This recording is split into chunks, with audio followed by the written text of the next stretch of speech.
All Wrapped Up continues his rivalry with War We Exalt and Black Tie Bash for trotting supremacy at RCR.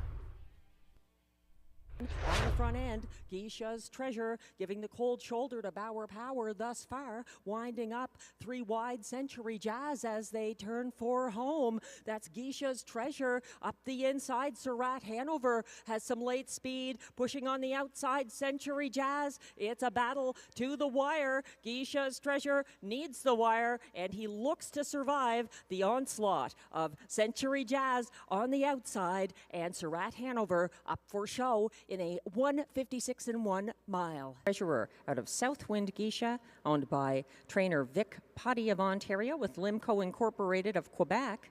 Geisha's Treasure was bred by Limco Incorporated and Ontnivram Incorporated of Quebec, as well as Vic Putty sharing the breeder credits for Geisha's Treasure. Vic Putty, the trainer. Jimmy Gagnon, the successful. Exiting the pocket, Cleomax du Hurrah gets her orders from Pascal Berube, and down the stretch they come. It is Cleomax du Hurrah taking on leader Coltrane DeVee, the filly fighting on the outside and sticking her red hooded head ahead of a tough Coltrane DeVee, who's going to hold on for second by about a half length. Back in third was General So ahead of Spicy Redhead, 1:58.2. Cleomax du Hurrah, a 3-year-old bay filly by Muscle Mass out of Cleopatre du Hurrah, owned by Desjardins Noro Stable and trainer Marc-André Simoneau with Danny and Jean Fontaine of Quebec. Cleomax du Hurrah was bred by Hara de l'Estrie of Quebec, trained by Marc-André Simoneau, driven to victory again by her regular driver, the drummer Pascal Berube. 1:58.2. Daydream, they went by 3/4 in 1:26.1 on the road to Texas. Might have an insurmountable lead. She's still out there by over 2 lengths, with Beach Journey next closest. And coming down the stretch on the road to Texas is on the road to a 3rd consecutive victory for Robert Shepard. She's just too much for the rest here on the road to Texas. Battle only for place, and that goes to Beach Journey ahead of a Sailor's Delight in 1:55.1. And Wayne Hutt of Ontario on the road to Texas was bred by Willie Wycopin of Alberta, trained by Mandy Archer, driven by Robert Shepard. That's her 5th win this season in start number 26, 1:55.1. The 3rd straight win for On the Road to Texas. It looks like All Wrapped Up may have this all wrapped up. He's leading by 3. Next closest, War We Exalt. Stalling to 3rd is Black Tie Bash. All Wrapped Up. Puts a ribbon on it again for Guy Gagnon and finishes about 3 lengths ahead of War We Exalt and Black Tie Bash up for 3rd, 1:55.2.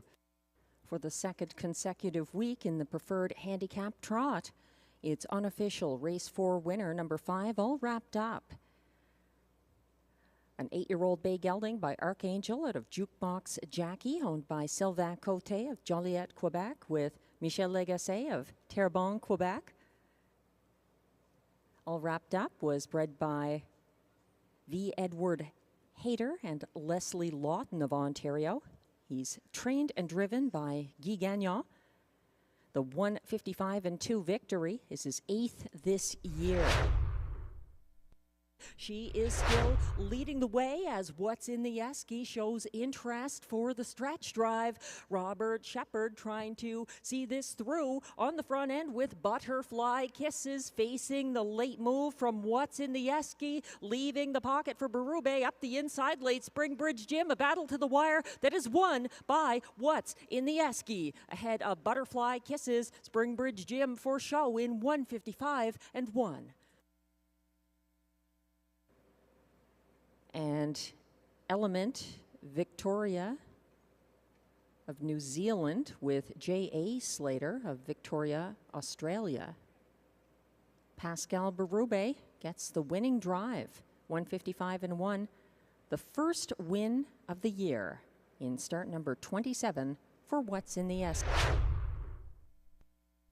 And 3, Mickey makes some speed, and Pascal Berube making tracks as they head their way down the stretch. Up front, leading by a good 4 lengths ahead of next closest Radley Hanover, going all in with the plugs out. Up the inside, late Sunchip is flying, but he's not going to catch Mickey makes some speed, who finishes ahead of Sunchip, Radley Hanover, and possibly Shredder getting up late, up the inside, 154-3.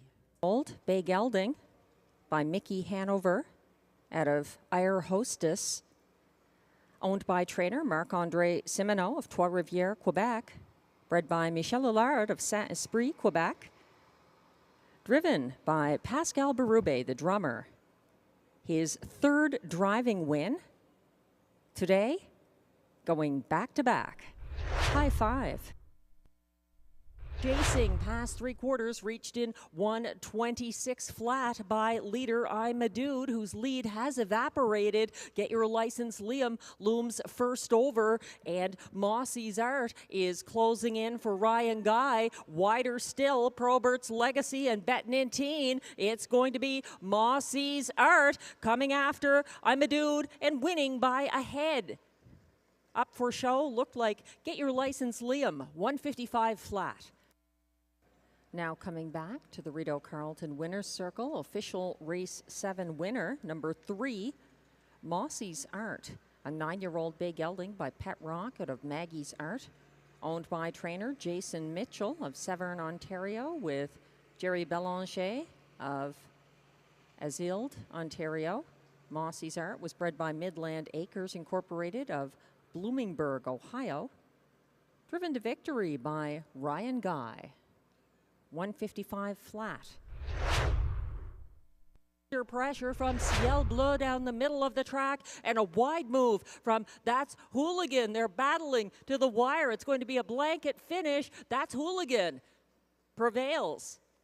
Tight for place between Southwind Russian and Ciel Bleu, 157-4. Saint-Laurentide, Quebec, driven to victory by William Waugh.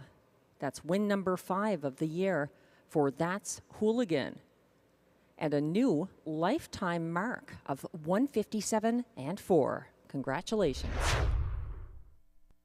The rest need to do more to catch these two during the stretch drive. D.A. Cinnamon Crunch and Jimmy Gagnon on the front end. Up the inside late. That is Red Carpet Ready. Red Carpet Ready is rolling for Marie-Claude Auger to get the win over D.A. Cinnamon Crunch. Monterey Jackie looked to get up for show in 155-4. Race 9 winner, number 2, Red Carpet Ready, a 3-year-old bay filly by Better's Delight out of Film Critic, owned by trainer Jeffrey Davidson of Ottawa, Ontario. Red Carpet Ready was bred by Stonegate Standardbred Farms Incorporated of Glen Gardner, New Jersey, driven to victory by Marie-Claude Auger. That's a new lifetime mark, 155-4 for Red Carpet Ready in her 3rd win this year. Congratulations. Quarters with an easy lead for Duc La Victoire, getting there in 125-4. And coming from the back of the field now, the Great Emotion is tipping wide for the stretch drive, but they're all just coming after minor shares behind leader Duc La Victoire, under urging from Marie-Claude Auger, keeping 3 lengths ahead of a fast-closing Kanogami Coco, up for place ahead of Charlie Barr, 156-1. By Edward Vanderveer of Saint Eugene, Ontario, trained by Andre Lachance, driven by Marie-Claude Auger, her 2nd consecutive driving win, 156-1. Duc La Victoire. It's his 3rd win in start number 9 of the year. Thursday night at Rideau Carleton in race 10, Class-dropping Duc La Victoire got his third seasonal victory for trainer André Lachance, in line to driver Marie-Claude Auger, who went back-to-back for an all-Auger late daily double. Join us again at Rideau Carleton this Saturday night to take in Ontario Sire Stakes Superfinals live from Mohawk. Tammy Forgey's on-track free-to-play handicapping contest has a jackpot of $1,200 this Saturday night. Live racing returns to the nation's capital on Sunday, October 13th with our regular 6:30 post time.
These are the top drivers at Rideau Carleton Raceway.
Live from the nation's capital, Ottawa, Ontario, Rideau Carleton Raceway embarks on its 62nd year of racing.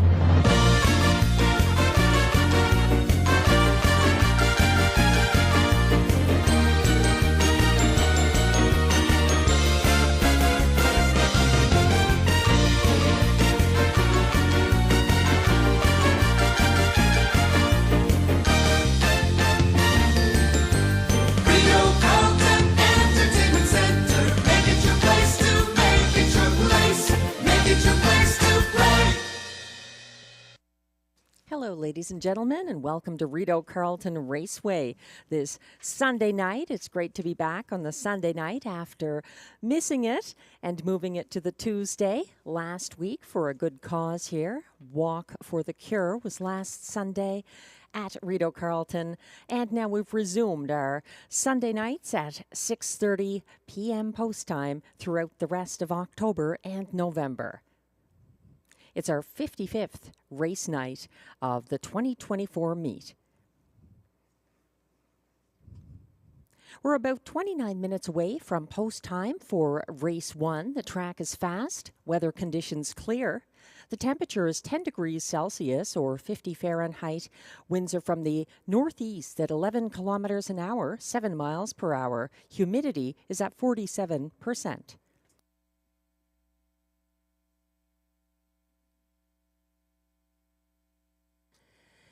It's a cool evening, but a good one for some live racing from the nation's capital. We've got 10 live races coming up, and in race 5, we have a carryover in the Super High Five once again. That wasn't hit in the sequence, or I should say the last race on Thursday. So as a result, we have that carryover in the High Five coming up, and it's $2,580.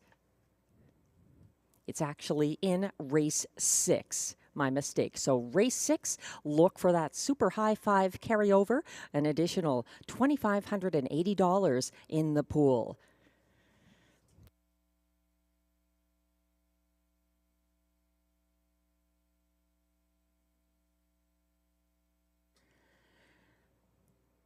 We don't have many changes thus far.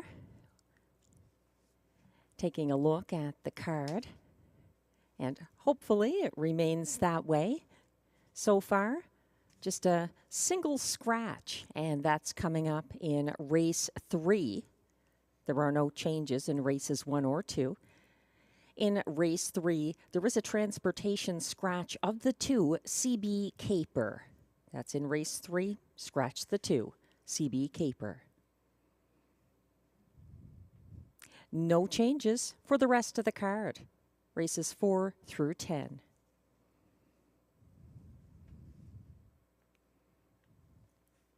Race 1 coming up has exactor, triactor, superfecta, and early daily double wagering. So far, the 3 to 5 wagering top choice is the 6, Little Casara, for trainer Kara Stacey and driver Clark Stacey. 2 wins already this season, racing at Rideau Carleton for this 3-year-old filly by Dally.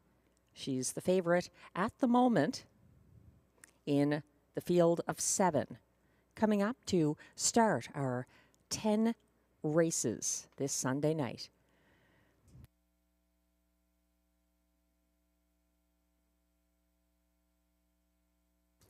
We'll be taking a look at some other racing from the recent and not so recent past. This week in harness racing, our feature, we'll be checking out some highlights of last night's Ontario Sire Stakes Gold Super Finals at Woodbine Mohawk Park. Some spectacular racing there, including a leading contender for O'Brien Some Beach Somewhere Horse of the Year. We'll be taking a peek at those highlights. And also, tonight's Worth Remembering. We're going deep into the Rideau Carleton track records for one at an unusual distance. Stick around. Check those out, and Also, think about race 1 with Exacta Triactor, Superfecta, and Daily Double Wagering, where Little Casara from Post 6 continues to lead the way as favorite.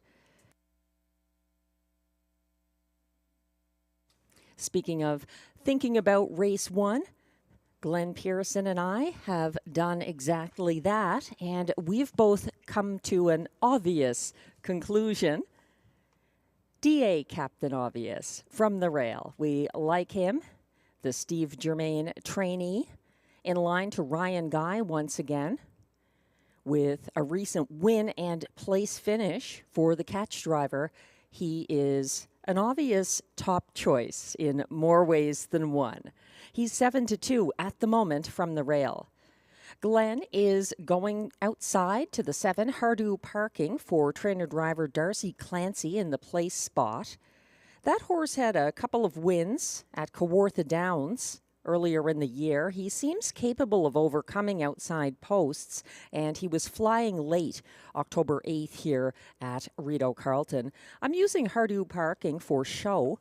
I think Ma Diva, the 4, trained by Kelly Duval Lacaille and driven by Sylvain Lacaille, is coming in off of a couple of trips with interference at Hippodrome 3R and was a transportation scratch here September 29th. So Ma Diva hasn't really had a fair chance to show her ability. She's a big gym 3-year-old filly and has just one win this season, but I think she is trending up. She's been in stakes competition this season at Hippodrome 3R and now trying to make that Rideau debut.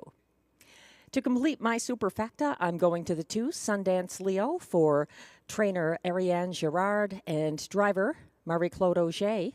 That's a 3-year-old gelding by Sunshine Beach. He is also dropping in from Quebec Stakes Company.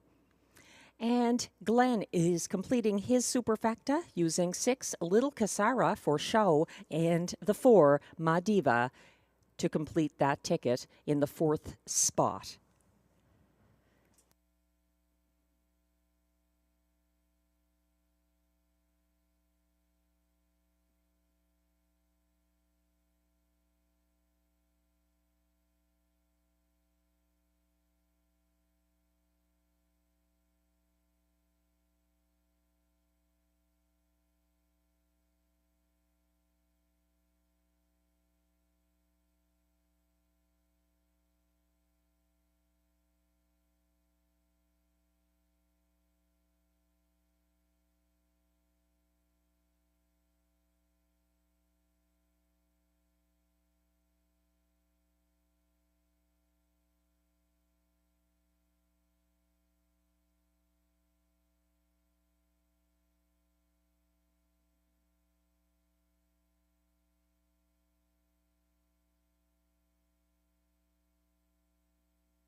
As we get closer to race 1, it's always worth mentioning the qualifiers that take place on Sunday at 5 o'clock here, giving bettors an indication of how fast the track is and giving those who follow the horse and trainer-driver population here a sense of some new horses and horses coming back.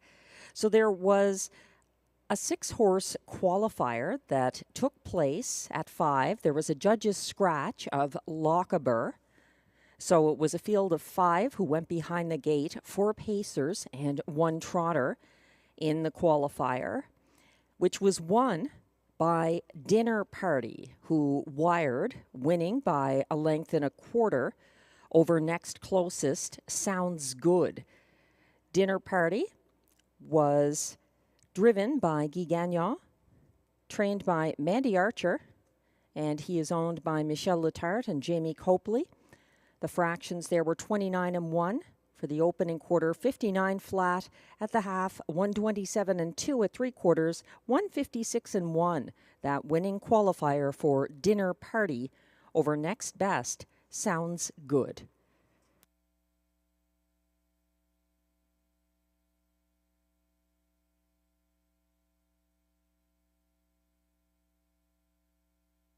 This week in harness racing, we take you to Woodbine Mohawk Park for the Ontario Sire Stakes 2024 Gold Super Finals. In Race 3, a strong contender for Canada's 2024 Horse of the Year stamped herself with an undefeated season.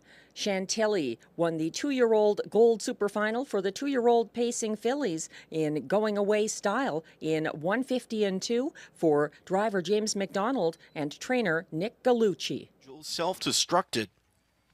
Tall Dark Lady scrambles into 7th now. 8th inside to Lady Cafe au Lait. Then it's back to Barb Leahy. The quarter is cut in a vicious 26 seconds. Montcapello Sealster into the backstretch on that lead. Wicked Pace in the pocket. Millie May Hanover 3rd. Chantilly back into 4th. Wicked and Single from in 5th. 6th inside to Out of This World Deo. Again McDonald quarter poles as here on the move comes Chantilly in the backstretch. Chantilly with the backstretch rush takes command at the midway point, 55 and 4. Chantilly leads to the far turn. Back into 2nd, Montcapello Sealster. Wicked Pace into 3rd. Overland is Wicked and Single into 4th now. Backed up inside 5th. Millie May Hanover.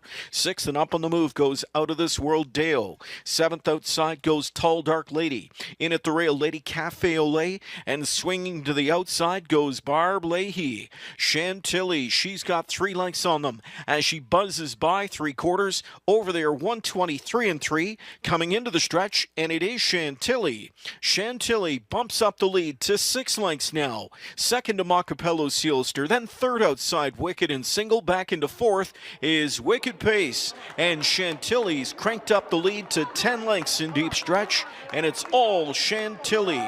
Chantilly with a brilliant super final score here as she won by 8 lengths, and she stops the clock tonight in 150 and 2, defeating Wicked Pace and Montcapello Sealster. As Kenny talked about, we maybe as... In Race 6, the Ontario Sire Stakes Gold Super Final for the 3-year-old pacing fillies, Odds On Platinum redeemed herself with a 149 and 4 victory for driver Sylvain Fillon and trainer Dr. Ian Moore, beating It's a Love Thing and Collusion Hanover in a battle to the wire.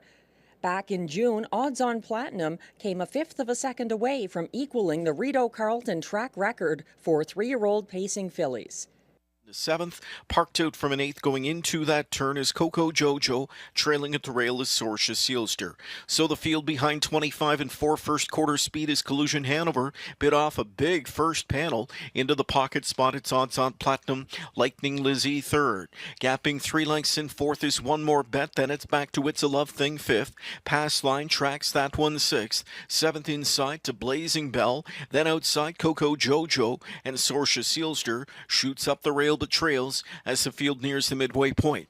Collusion Hanover hangs up a 54 and 1 first half, and she'll take that lead to the final turn. Odds On Platinum tripping out in the pocket spot. Lightning Lizzie 3rd. It's a Love Thing gets her rally underway. She's first over, 4th now, 3rd and driving. Latching onto her cover comes Stablemate Pass Line. Odds On Platinum pulls pocket right now and takes on Collusion Hanover. Odds On Platinum on the outside trying to rush by. Collusion Hanover at the inside tries to put up a fight. Right there, 3rd on cover, It's a Love Thing. 3/4 passed by. And to the front goes Odds On Platinum in 122. Odds On Platinum to the front. Battling on Collusion Hanover. It's a Love Thing on the outside trying to make up that final length now. It's a Love Thing takes dead aim. Odds On Platinum grits her teeth and digs down deep. Odds On Platinum, It's a Love Thing all the way down this Mohawk Park stretch. Odds On Platinum holds on. Odds On Platinum in 149 and 4 in the super final.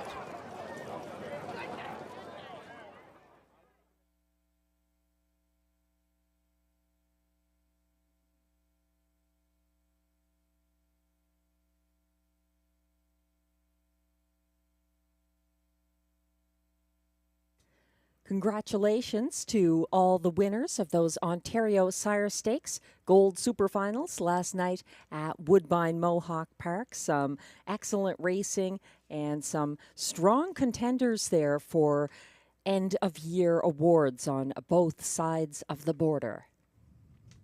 We're about 16 minutes away from post time for Rideau Carleton Race 1. And as mentioned, just one change on the entire card, and that is a scratch in race 3 of number 2, CB Caper, a judge's scratch, Transportation. We've also had a shift in the wagering in race 1. There was momentary favoritism for the 5, Hella's Rocket, who is now back to 7-2 as Little Casara, the 6, drops to the 1-5 favorite for Kara and Clark Stacy. She has won races this year at this track. I think the 5-1 on number 1, DA Captain Obvious, though, a very generous price there for the Steve Germain trainee, who has been very strong recently with front-end trips for catch driver Ryan Guy. DA Captain Obvious, the top choice of myself and Glenn Pearson. 5-1 looks awfully generous on him right now. No changes in race 1, the first leg of the Daily Double.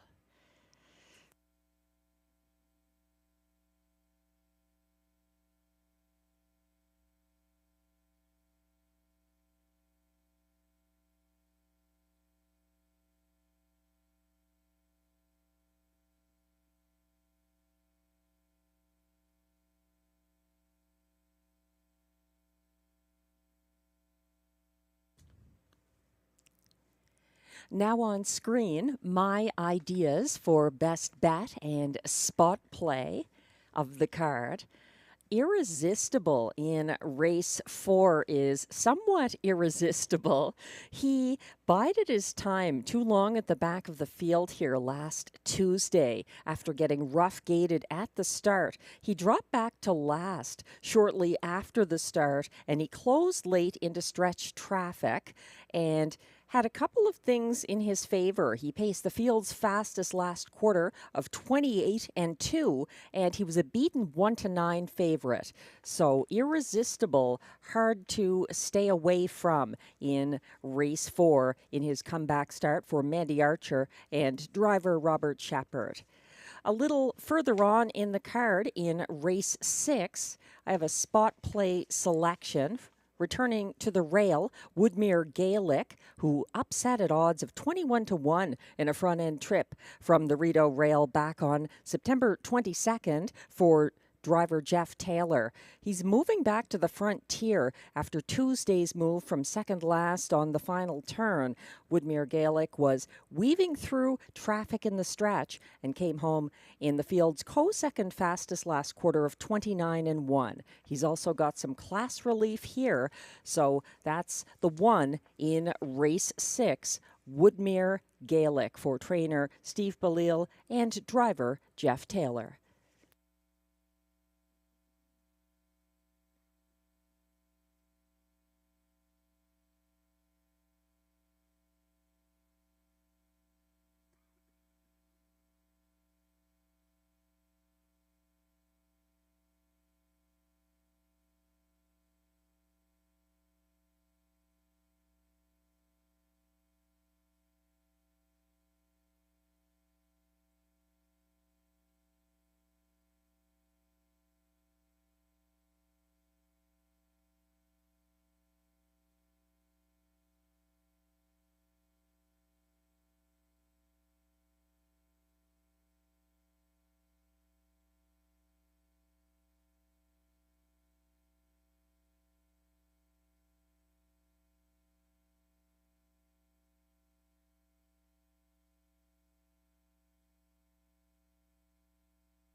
We're about 10 minutes away from post time for race 1. Happy Thanksgiving to all of the Canadians joining us. For those on track, there are Thanksgiving dinner specials at Cafe Italiano and Mr. Lucky's, both this evening and tomorrow night. You'd have to check out with both grandstand restaurants to find the specifics, but it's an option for Thanksgiving dinner.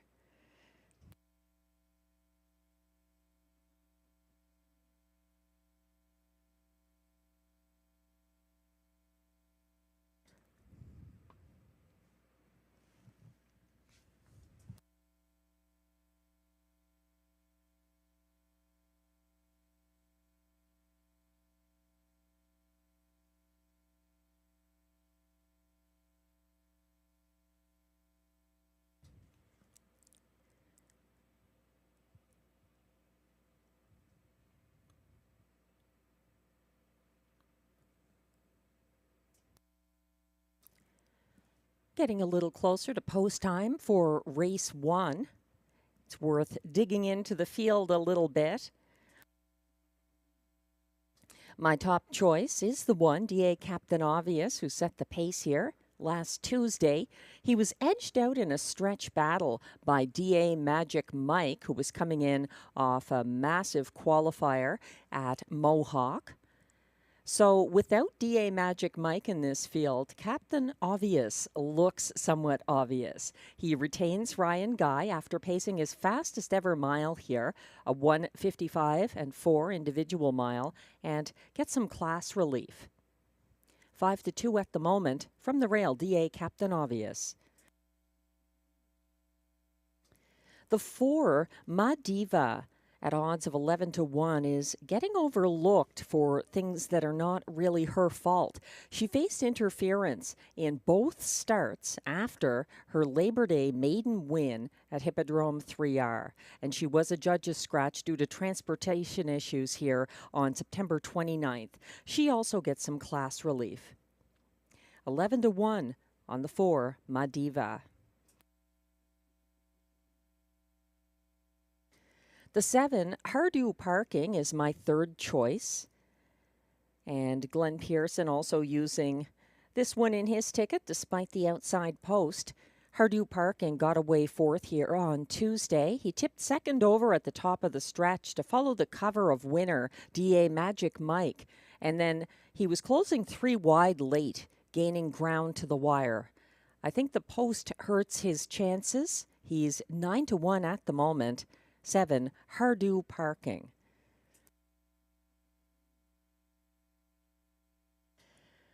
Another long shot here from post 2 is Sundance Leo, who has 2 previous wins for returning driver Marie-Claude Auger. Sundance Leo went gate to wire September 6th at Hippodrome 3R in a 1:59.4 lifetime mark, and finished 4th November 19th, 2023 in his first Rideau start for Auger.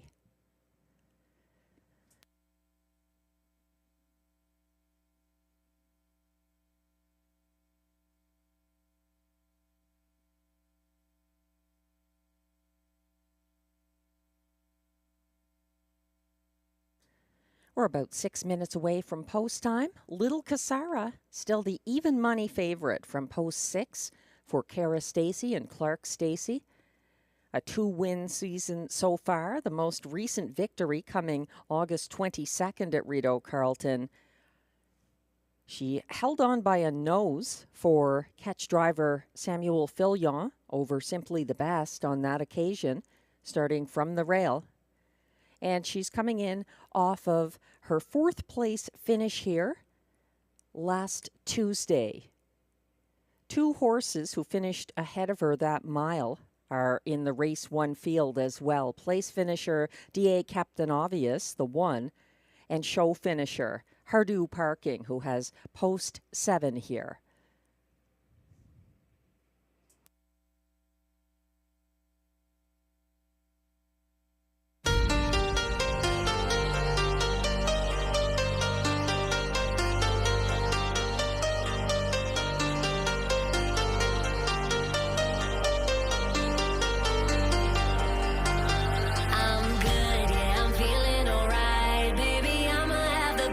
freaking night of my life. And wherever it takes me, I'm down for the ride. Baby, don't you know I'm good? Yeah, I'm feeling alright. 'Cause I'm good, yeah, I'm feeling alright. Baby, I'ma have the best freaking night of my life. And wherever it takes me, I'm down for the ride. Baby, don't you know I'm good? Yeah, I'm feeling alright. 'Cause I'm good, yeah, I'm feeling alright. Baby, I'ma have the best freaking night of my life. And wherever it takes me, I'm down for the ride. Baby, don't you know I'm good? Yeah, I'm feeling alright.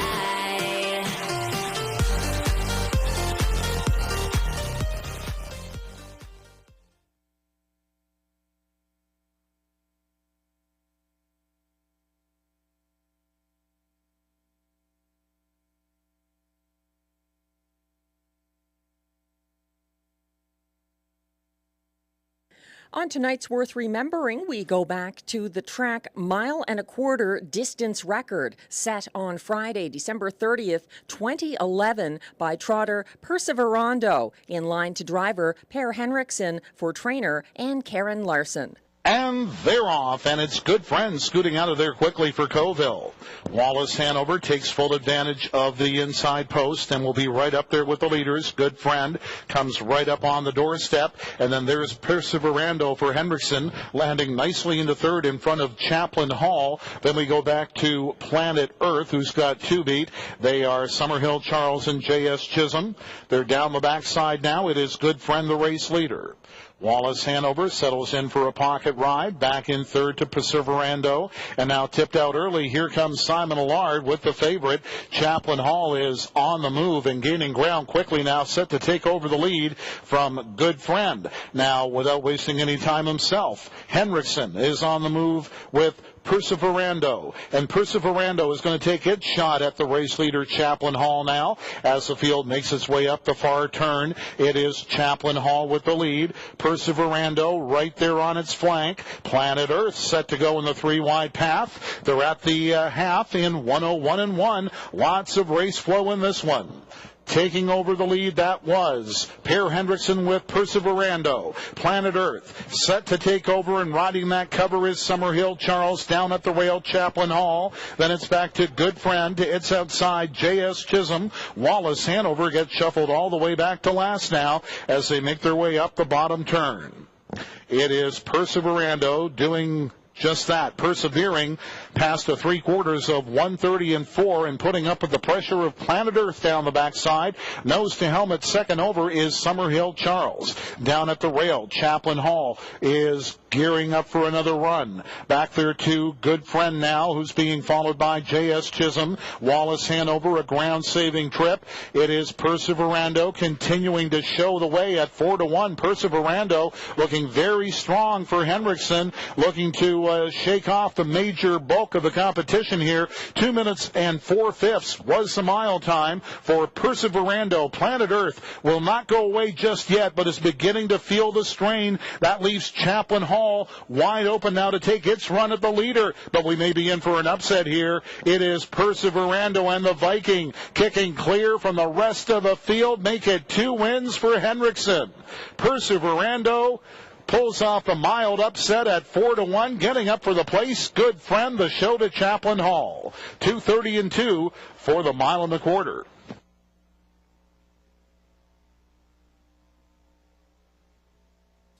That's a record that's still in the Rideau Carleton books. For the distance other than 1 mile, the mile and a quarter track record, 2:30-2, set by Perseverando and Per Hendrickson back on December 30th, 2011. We're just a minute away from post time coming up for race 1. No changes in races 1 or 2. Exactor, Triactor, Superfecta, and Daily Double wagering here in race 1.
We do have some late changes that I've just been updated on that I'll pass along, including one here in race 1.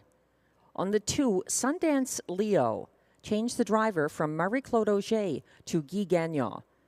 That's in race 1. The 2, Sundance Leo, will be driven by Guy Gagnon. There's a driver change in race 2. The 3, Goldie's Rockin', changed the driver from Pascal Berube to Stéphane Pouliot. Stéphane Pouliot driving 3, Goldie's Rockin' in race 2.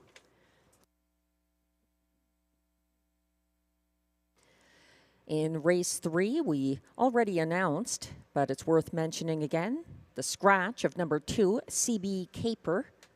That's in race 3. And there's one other change I was just updated on, and that's in race 7 on the 1, No Time at All, getting an equipment change going from blinkers to blind bridle.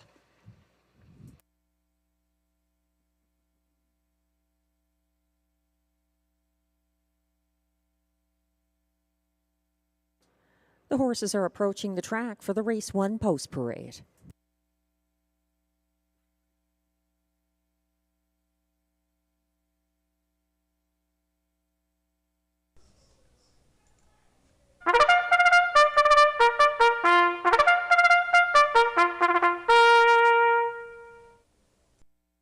And the post parade is now on track. These pacers are non-winners of $10,500 or 2 races lifetime.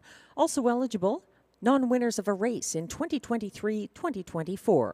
Allowances for fillies and mares. The purse is $6,000.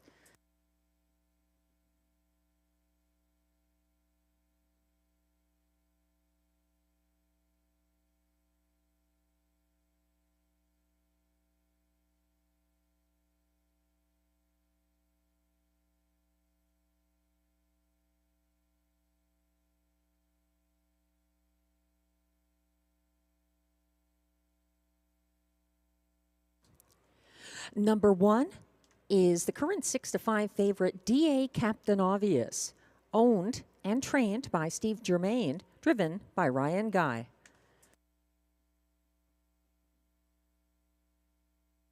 Two is Sundance Leo, owned by Denise Auger, trained by Ariane Girard.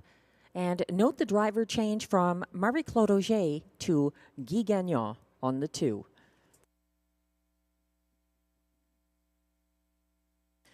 Three is 364, owned and trained by Marcel Rozon, driven by Mike Healy.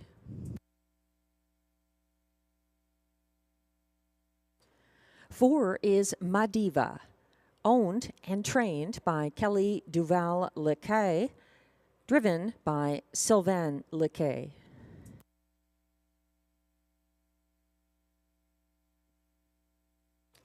5 is Hella's Rocket, owned by Alexis Zielke, trained and driven by Sebastian Turenne.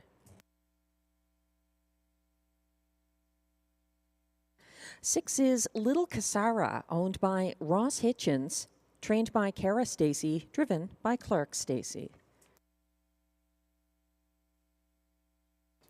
Completing the field from post 7, Rideau Parking, owned by Kelly Scott, trained and driven by Darcy Clancy. That's the field for race 1. Exactor, Triactor, Superfecta, and early daily double wagering here.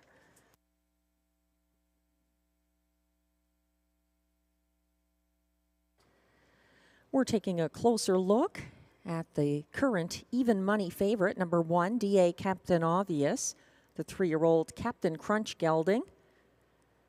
Had gone a long time without a maiden win, and that changed when Ryan Guy got the catch drive September 22nd at Rideau Carleton. And it was a winning front-end trip for DA Captain Obvious over Little Cassara that race. Little Cassara took the early money here.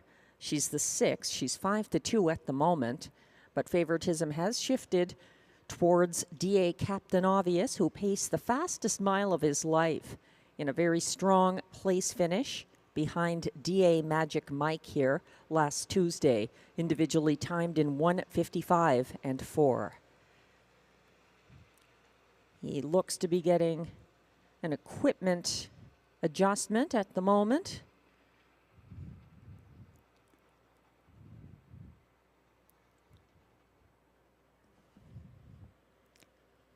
That's DA Captain Obvious, the 6-5 favorite.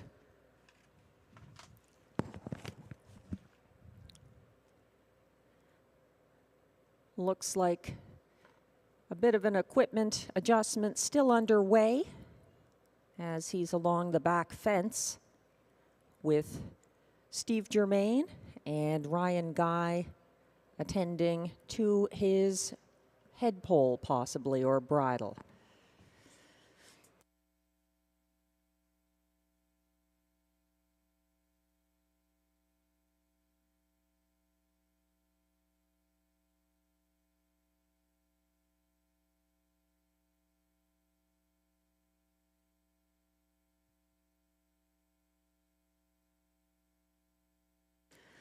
That equipment adjustment is now complete on the 1, DA Captain Obvious, who has Ryan Guy back in the sulky as he moves along the backstretch fence.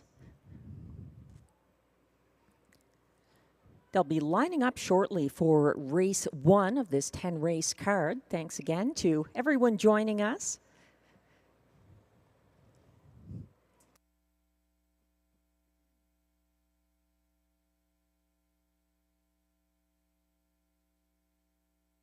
For those who didn't catch it in the post-parade, I'll mention again an important couple of late driver changes I received.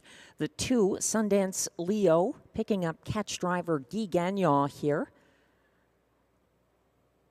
instead of Marie-Claude Auger. That's a 2, Sundance Leo, 8-1 at the moment, with Guy Gagnon now catch driving. And then in the second leg of the early daily double, number 3, Goldie's Rockin' in race 2, getting a driver change from Pascal Berube to Stéphane Pouliot.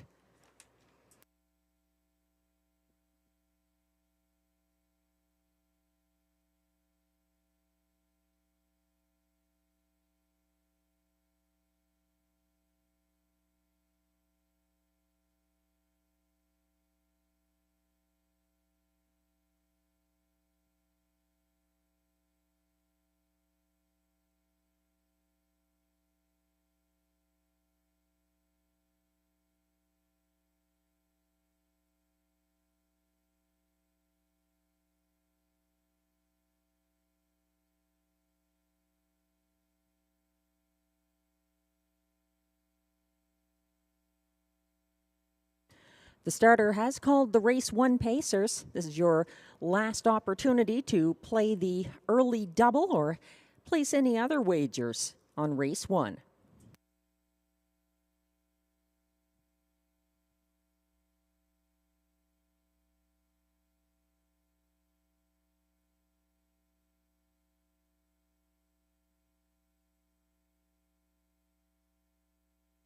They are lining up in front of the grandstand for the first of 10 live races from the nation's capital.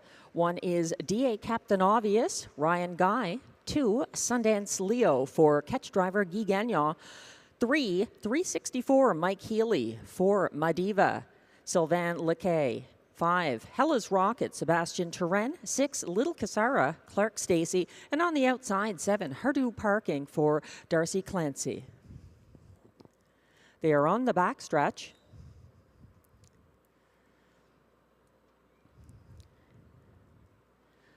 They're off and pacing, left behind early, Rideau Parking, blasting to the lead, DA Captain Obvious and Ryan Guy quickly out there by 2, ahead of Sundance Leo, who is now being passed on the outside by first over Little Cassara, getting after the early leader, DA Captain Obvious, on the first turn. Further back, following from 4th is Hella's Rocket as they approach the opening quarter. 1-9 favorite, DA Captain Obvious, getting cleared by Little Casara past the 27-2 first panel. Little Casara now opening up by a couple of lengths before D.A. Captain Obvious says no way. Moving to the front again for Ryan Guy, following his cover, second over now into second. That's Hella's Rocket. Caught in third along the pylons is Little Casara as they go around the second turn, and further back, that's Rideau Parking, who is second over from fifth on the outside, following the cover as they're led to the half by D.A. Captain Obvious, reaching that point in 58-1. D.A. Captain Obvious confronted by Hella's Rocket on the outside, stalked from the pocket by Little Casara third, gearing up to go three wide now from second over. Fourth is Rideau Parking. Further back along the pylons, fifth is Sundance Leo, dropping to the back of the pack, Madiva. Second last, 364. 127 2 to 3/4. They're stacking up three high behind leader D.A. Captain Obvious as the stretch looms ahead. Rideau Parking three wide, giving chase, and underurging now. D.A. Captain Obvious has widened his lead to 4 lengths as the wire looks to be his alone. D.A. Captain Obvious once again holds off. Sundance Leo second. Up for show was Hella's Rocket ahead of Rideau Parking, 156-3.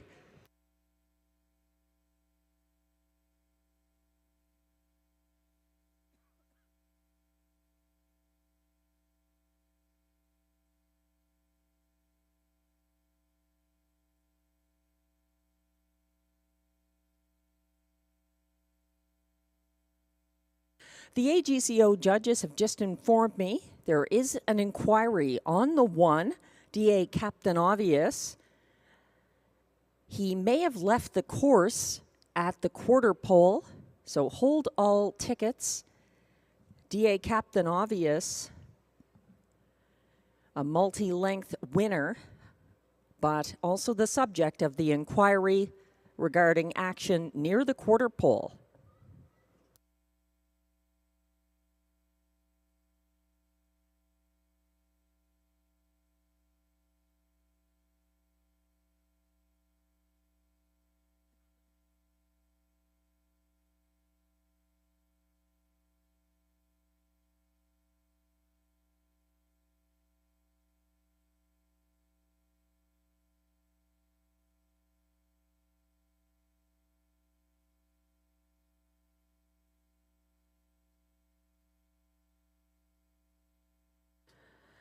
The unofficial results for race 1 are now posted. 1, D.A. Captain Obvious, a winning 1-9 favorite for Ryan Guy, but also the subject of the inquiry on whether he left the course near the quarter pole. Second was 2, Sundance Leo. Third, 5, Hella's Rocket. And fourth, 7, Rideau Parking. The unofficial order of finish, 1, 2, 5, 7. As judges continue to review video and speak with drivers regarding action near the quarter pole, hold all tickets.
We're still waiting on that decision regarding the inquiry on the winner of race 1, DA Captain Obvious, as to whether he left the course. Judges still reviewing that and coming to a decision. Hold all tickets.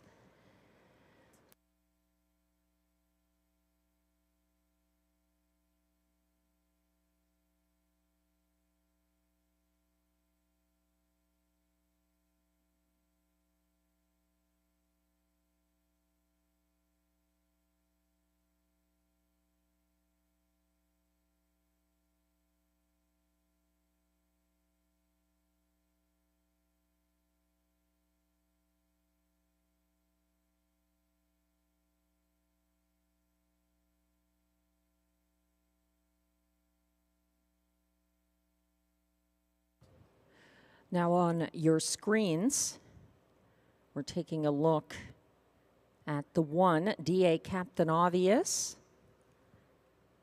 and whether he may have left the course near the quarter pole in race 1.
A very patient Ryan Guy and DA Captain Obvious still awaiting that decision by the AGCO judges,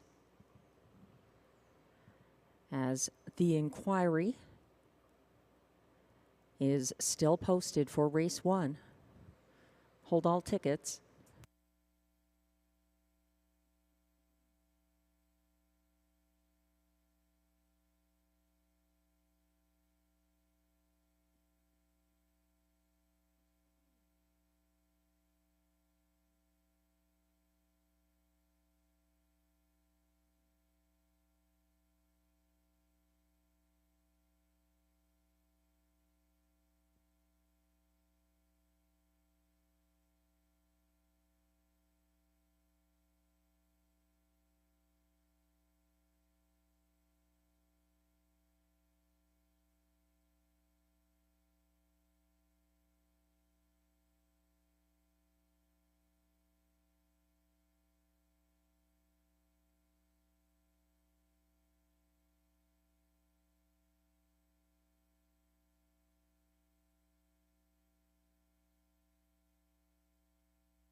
The judges have come to a decision on the race 1 inquiry 1, DA Captain Obvious did leave the course going inside 2 pylons near the quarter pole, and taking a bad step, he caused interference to 2 Sundance Leo and 5 Hella's Rocket, the place and show finishers. So the order of placing reflects that. 2 Sundance Leo finished second, will be placed first. 5 Hella's Rocket finished third, will be placed second. Race winner number 1, DA Captain Obvious, finished first and will be set back to third for causing interference to the 2 and the 5. The new unofficial order of finish, 2-5-1-7.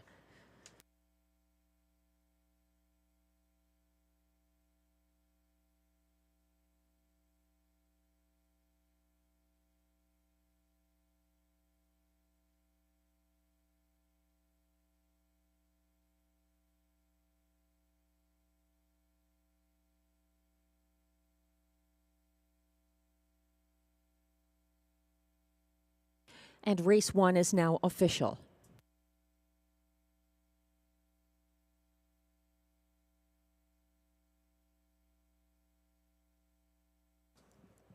Prices are posted for race 1. Winner, number 2, Sundance Leo, pays $31.80 to win. The $2 exactor, 2.5, pays $511.60. The $1 triactor, 251, pays $405.90. And the $1 superfecta, 2517, returns $1,534.10.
The race 1 rundown is now on screen. 1-9 favorite number 1, DA Captain Obvious, finished first, was placed third for interference after leaving the course near the quarter pole. 2, Sundance Leo was second, placed first for driver Guy Gagnon. 3, 364 finished sixth. 4, Madiva was seventh. 5, Hella's Rocket finished third, was placed second. 6, Little Kasara finished fifth. And 7, Rideau Parking closed for fourth. From the top down, your program should read 1P3, 2P1, 6-7, 3P2, 4. The fractions were 27-2 to the quarter, 58-1 at the half, 127-2 at 3/4, 156-3 the winning mile.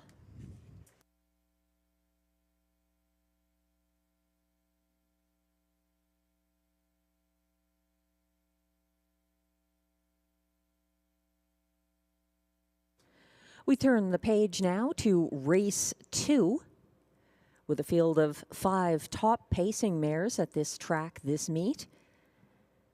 And one change, it's a driver change on 3, Goldie's Rockin', going from Pascal Berube to Stéphane Pouliot.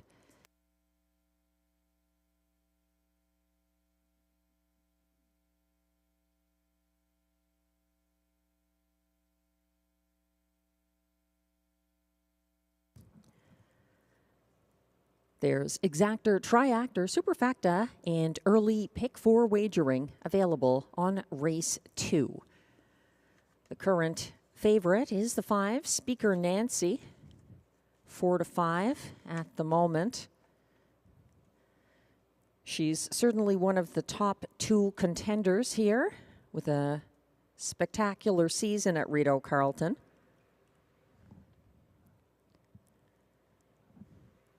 The post parade will be coming on track momentarily for race 2.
Just taking a quick look at the handicapping of race 2 as we await that post parade.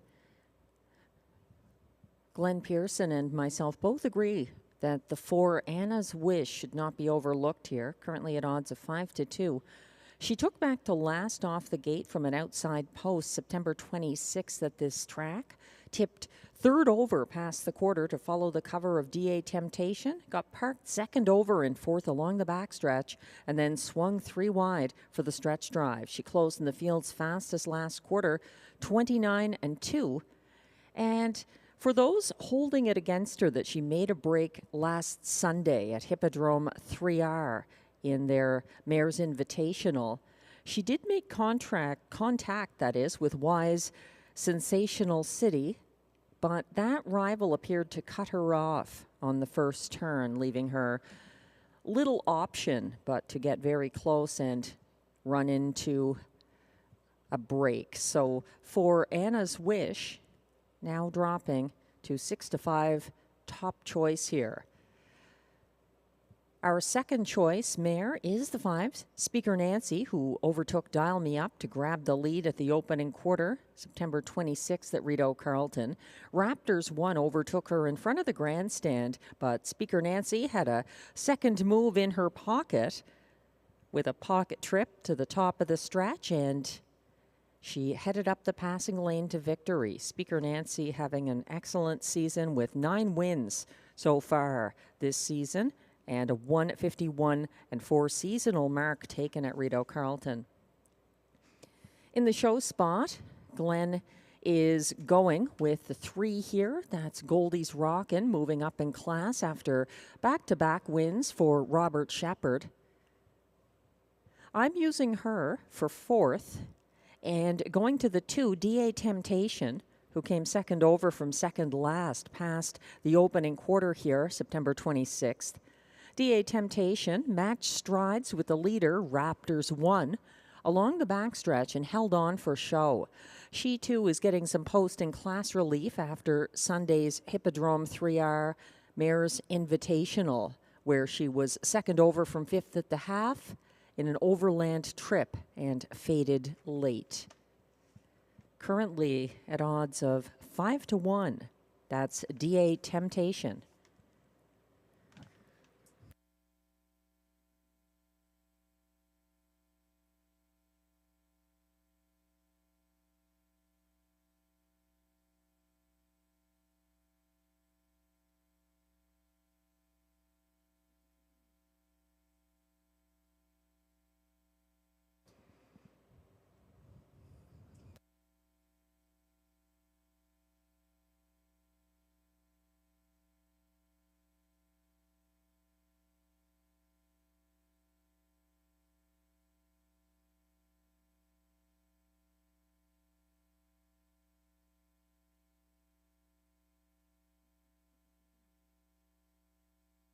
As we wait for the mares to come on track, it's worth a reminder that our first of 3 pick 4s begins here in race 2, where there's just one change. It's a driver change on the 3, Goldie's Rockin', going from Pascal Berube to Stéphane Pouliot.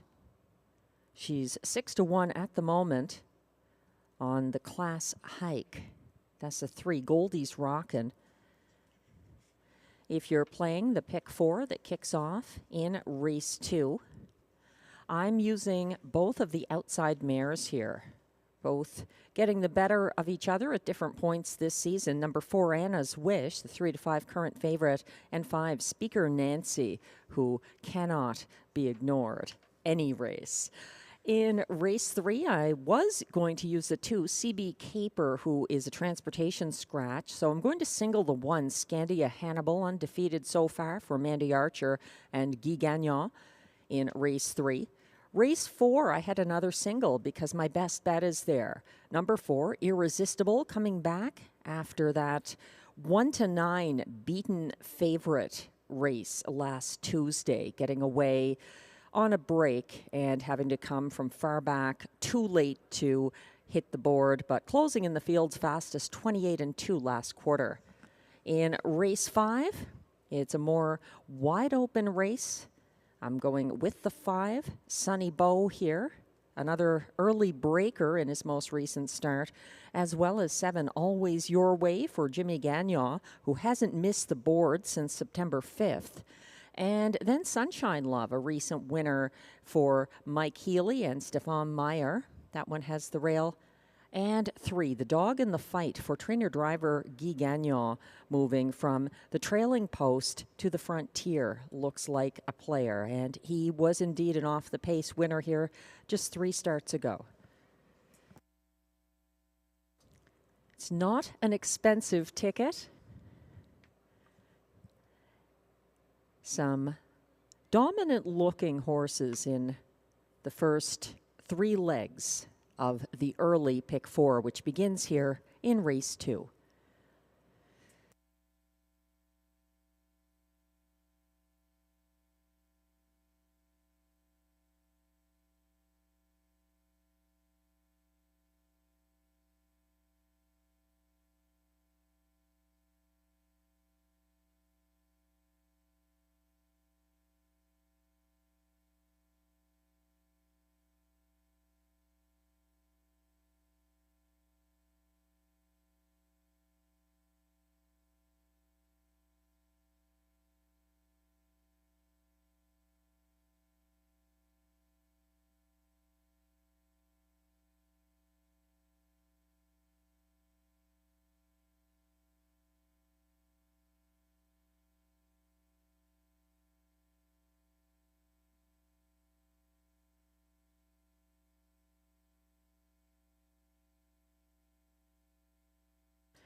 The race 2 mares are now coming towards the track from the backstretch.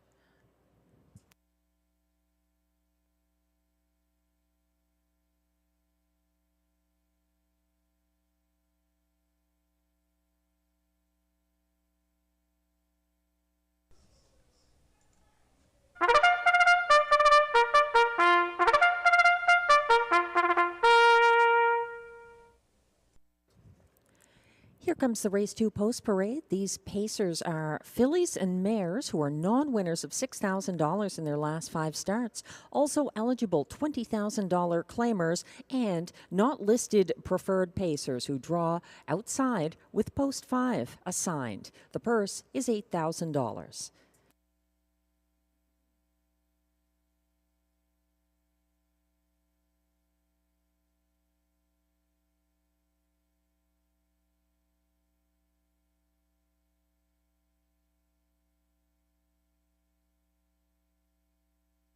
One is Better Catch Girl, owned by a numbered Canadian corporation, along with trainer Vic Putty. Jimmy Gagnon is in the sulky.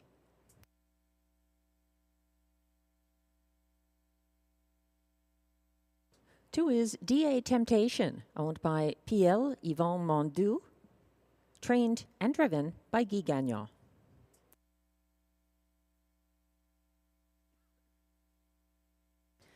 Three is Goldie's Rockin', owned by Sylvain Cote with trainer Robert Bernicki. Note the driver change from Pascal Berube to Stéphane Pouliot.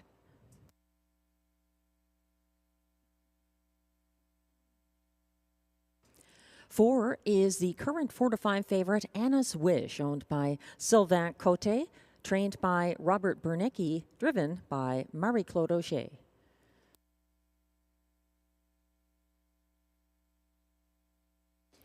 And completing the field from post 5, it's Speaker Nancy, owned by Jamie Copley with the Ottawa Bob Racing Stable, trained by Mandy Archer, driven by Robert Shepard. That's the field for race 2, exactor, triactor, and superfecta wagering. And race 2 also kicks off the first of 3 pick 4s on the 10 race card.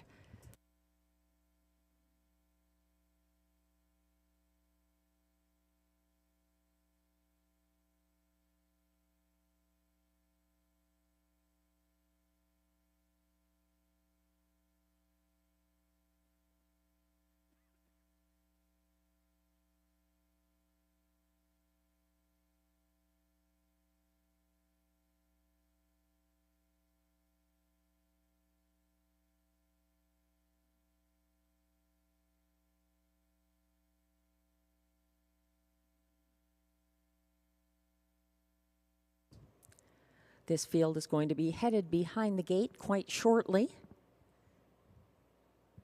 The current favorite, the even money top choice, is number 4, Anna's Wish, with a win. Just 3 starts back here for Marie-Claude Auger. In fact, it was the third of 3 wins in a row for Marie-Claude Auger. Her top rival is the 5, assigned the outside post here, Speaker Nancy, for Mandy Archer and Robert Shepard. Speaker Nancy appears to be the choice of Robert Shepard over the 3, Goldie's Rockin', who he won with here October 3rd. And Speaker Nancy is still Canada's fastest mile this year on a 5/8 mile track. 1:51.4 at Rideau Carleton back on July 4th. Speaker Nancy's winning time has not been matched by another pacing mare this season in Canada.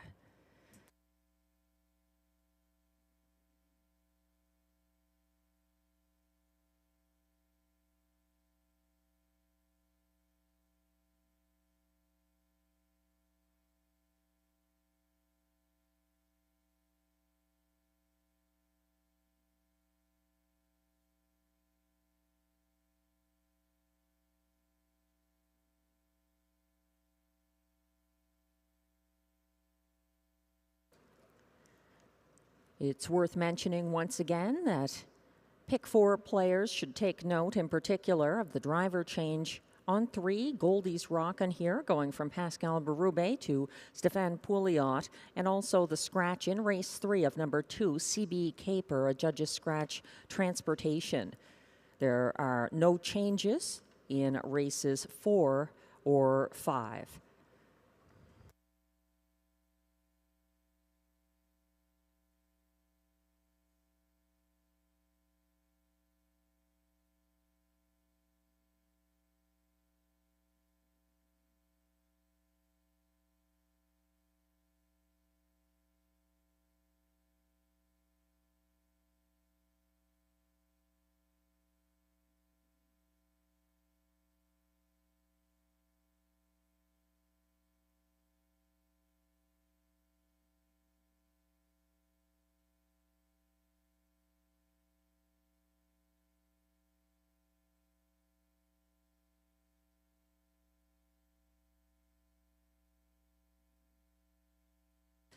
The betting public not minding that interference break line, October 6th, that shows in the past performance of Anna's Wish. She continues as 6-5 favorite from post 4. The starter has called the pacing mares for race 2. This is your final opportunity to get involved in the first pick 4 of this card. They're lining up in front of the grandstand, a small but talented field of pacing mares. 1 is Better Catch Girl for Jimmy Gagnon. 2, DA Temptation, Guy Gagnon. 3 is Goldie's Rockin' for catch driver Stéphane Pouliot. 4 is Anna's Wish, Marie-Claude Auger. And on the outside is 5, Speaker Nancy, Robert Shepard. They're all lined up on the turn and headed into the backstretch.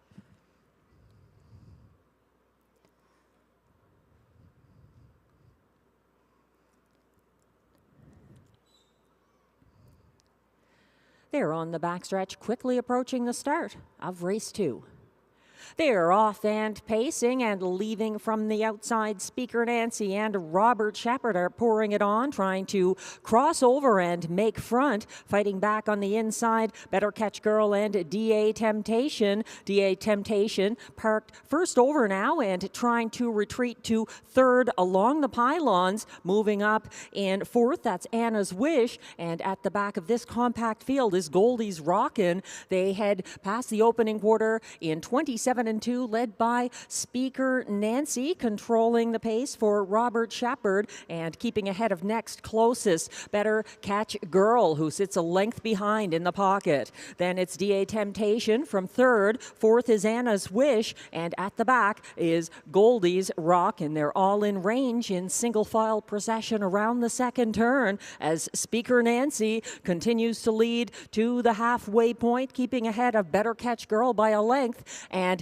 getting there in 57 flat. Speaker Nancy unchallenged so far. Here comes DA Temptation first over from third, leaving the safety of the pylons and advancing first over into second. Following her cover, second over into third on the outside is 4-5 favorite Anna's Wish. Dropping back to fourth on the inside, Better Catch Girl, and trying to get involved from last is Goldie's Rockin'. 125 and 2, the clocking at 3/4, and the pressure is on Speaker Nancy from DA Temptation first over, and going 3 wide for the stretch drive, Anna's Wish for Marie-Claude Auger. 3 of them battling at the top of the stretch. Coming on through the center is DA Temptation, widest of all. Anna's Wish is flying to the wire. Anna's Wish is Marie-Claude Auger's win over next closest DA Temptation.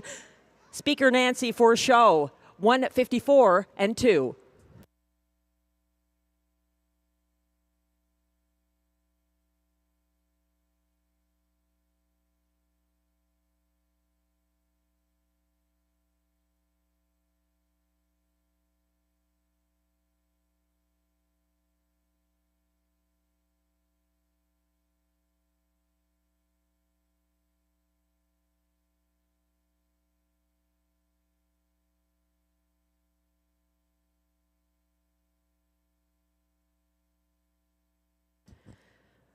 A battle among these three strong mares down the stretch.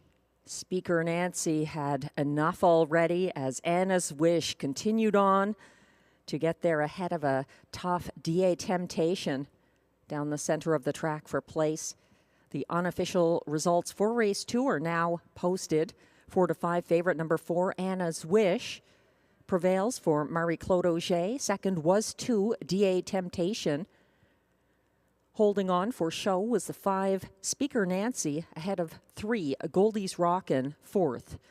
The unofficial order of finish, 4-2-5-3. Hold all tickets.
Now coming back to the Rideau Carleton Winners Circle as race 2 goes official. It's 4-5 winning favorite number 4, Anna's Wish, a 4-year-old bay mare by Lazarus out of Keystone I Wish, owned by Sylvain Cote of Joliet, Quebec. Anna's Wish was bred by John McGill of Albion, Indiana, trained by Robert Bernicki, driven to victory by Marie-Claude Auger. That's seasonal win number 8 in her 25th start of the 2024 season. Anna's Wish. 154-2.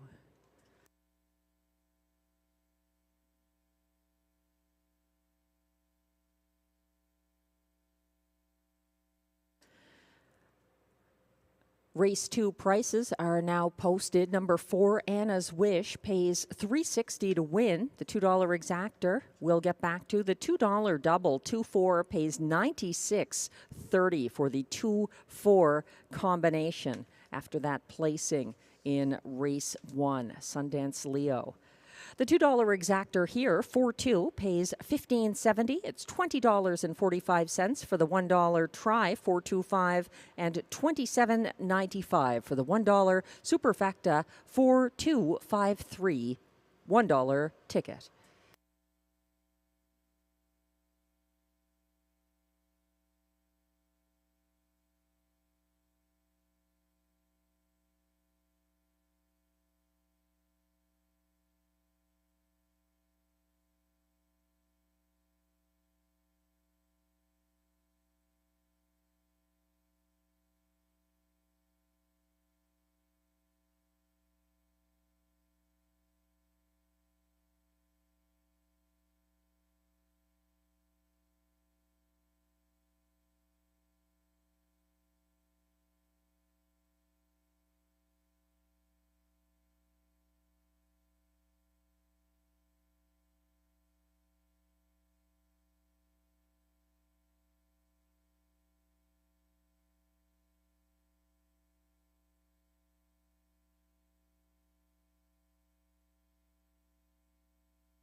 The race 2 rundown is now posted. 1, Better Catch Girl, finished 5th.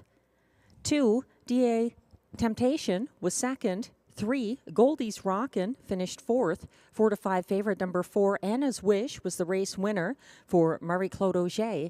And 5, Speaker Nancy finished 3rd. From the top down, your program should read 52413.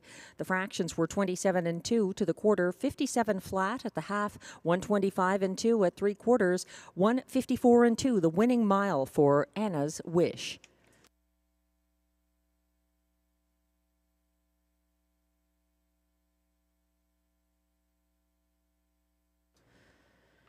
Race 3 is coming up next. Exactor, Triactor, Superfacta, and Pick 3 wagering available. Scratch the 2, CB Caper, a transportation scratch. That Sports Writer filly was the place horse for both myself and Glenn Pearson. So it changes the complexion of this race, losing the Mike Armstrong trainee, who was a good second here last Tuesday in her second career start. So that doesn't change the top selection, who's the 1 to 5 favorite right now. Number 1, Scandia Hannibal, the 2-year-old sports writer colt. Doing everything right so far. He's undefeated in his qualifier and both parimutuel starts for Mandy Archer and his returning driver, Guy Gagnon.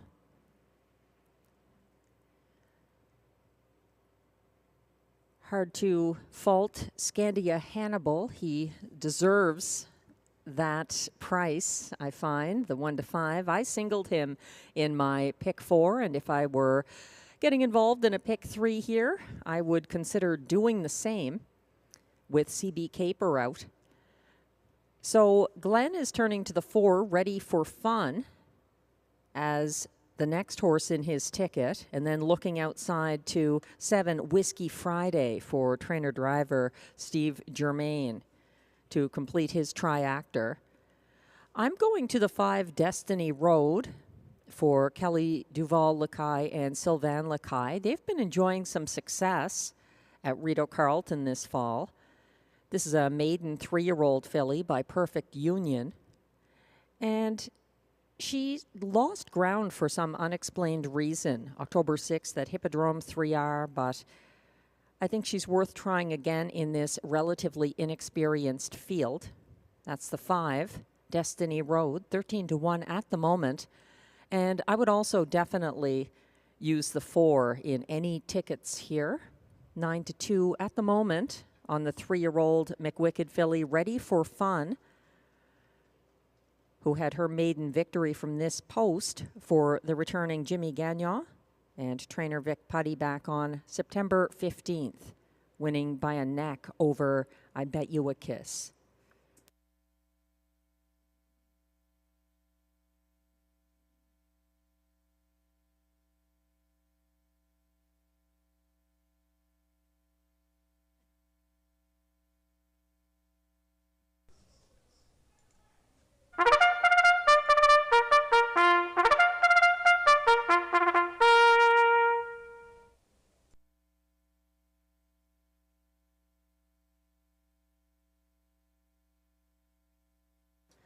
The post parade is now coming on track for race 3. These pacers are non-winners of $4,000 lifetime, with non-winners of a race allowed $2,000. Allowance is 4 fillies and mares, a purse of $5,600.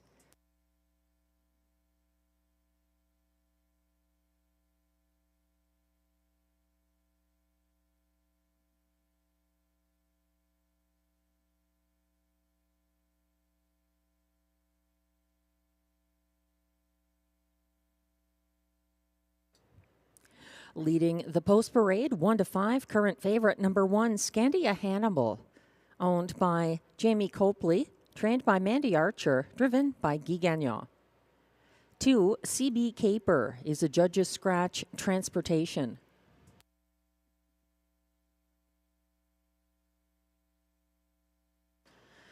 3 is Muck Talk Annie, owned by Dean Larkin, trained by Emily Vino, driven by Ryan Guy.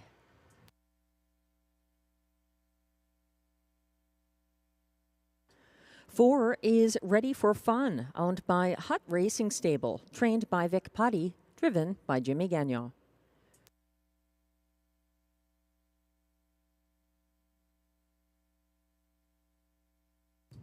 Five is Destiny Road, owned by trainer Kelly Duval-Lequet, driven by Sylvain Lequet.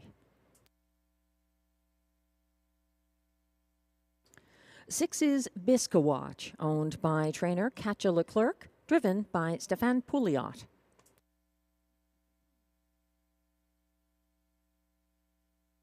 And completing the field from post 7, Whiskey Friday, owned, trained, and driven by Steve Germain. That's your field for race 3, scratched down to 6 pacers, exactor, triactor, superfecta, and pick 3 wagering available here. We're zooming in on the 2 to 5 current favorite, Scandia Hannibal, who has the rail. There's very little to fault in his performance so far at Rideau Carleton. Just 2 career starts, but undefeated. A front-end victory in the light rain here last Tuesday. He decided not to go to the winner's circle that night, although he deserved it. Scandia Hannibal already taking a mark here of 157.4 back on September 29th. He's not a one-trick pony. He did have that front-end win on October 8th, but it was a pocket trip before that, September 29th, so he's a manageable 2-year-old colt as well. Scandia Hannibal, 2 to 5 at the moment.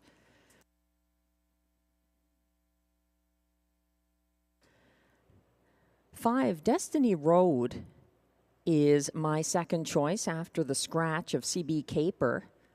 Destiny Road was scratched here due to transportation, September 29th.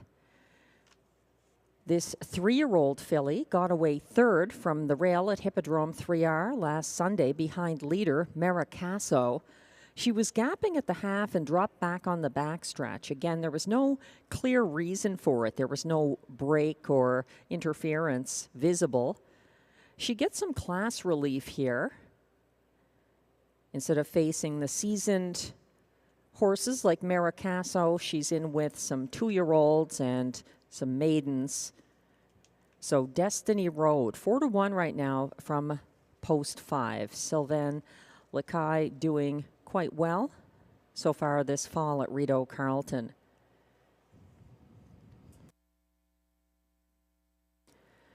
The 4, Ready for Fun, actually followed Scandia Hannibal from single file 3rd here last Tuesday. She was covered up and shuffled back past the half, got boxed in on the backstretch and was loose late. But what I didn't like was she seemed to lack late kick. She held on for 4th, 5 lengths back, and didn't seem to be gaining ground late. That could improve here. Ready for Fun from post 4, 7 to 2 at the moment. She was a winner from this post back on September 15th at a similar classification.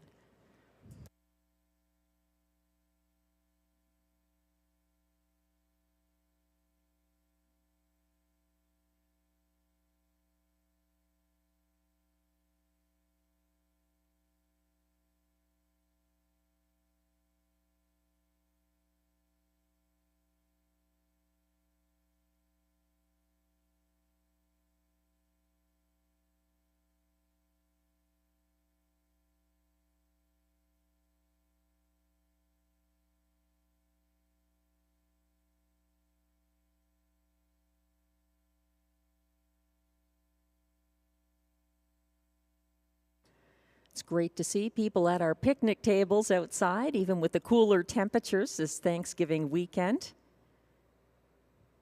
Watching and playing this Sunday night card at Rideau Carleton.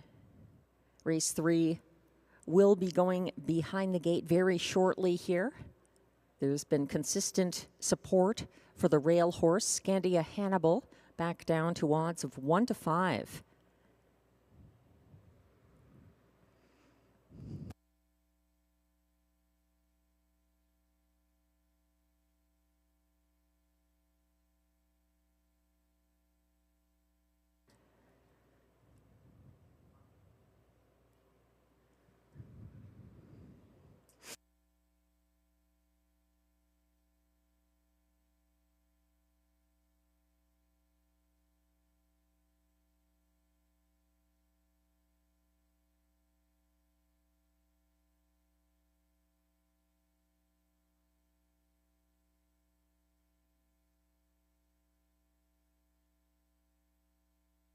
The starter has called the race 3 field.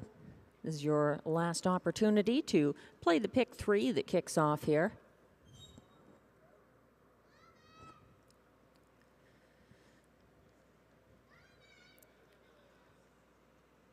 They're lining up in front of the grandstand. 1 is Scandia Hannibal for Guy Gagnon. 2, CB Caper is a judge's scratch. 3 is Muktuk Annie for Ryan Guy. 4, Ready for Fun, Jimmy Gagnon. 5, Destiny Road, Sylvain Lequet. 6, Biscawatch, Stéphane Pouliot. And on the outside, 7, Whiskey Friday, Steve Germain. They're on the turn, lining up.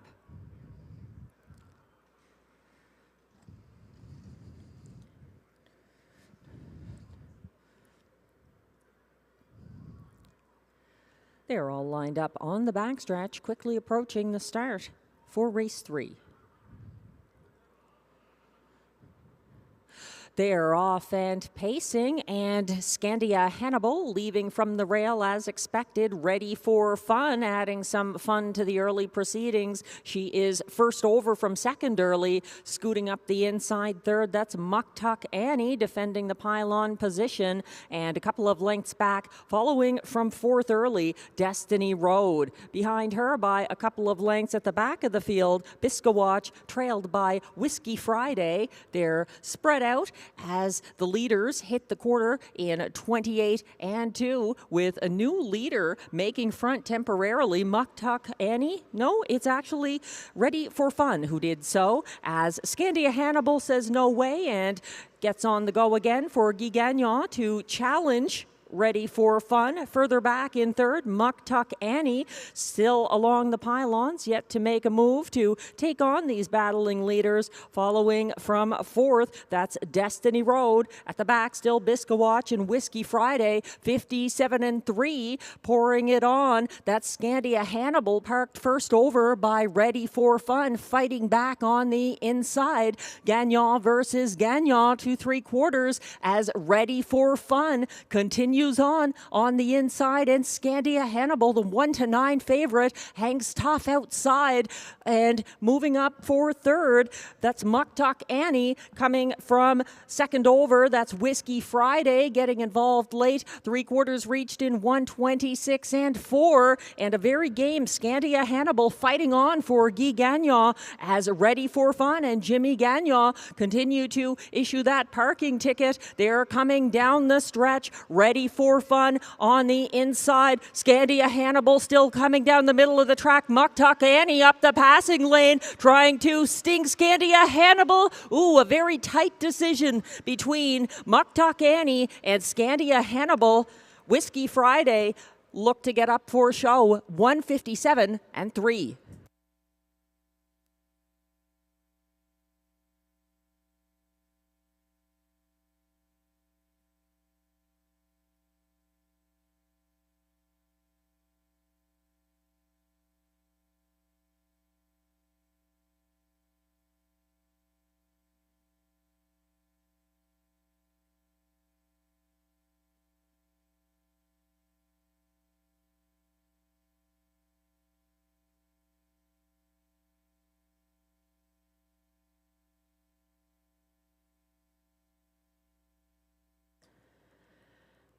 Coming to the wire in the replay, Scandia Hannibal down the center of the track, but moving up the pylons late, Muktuk Annie trying to sting that leader in the final stride.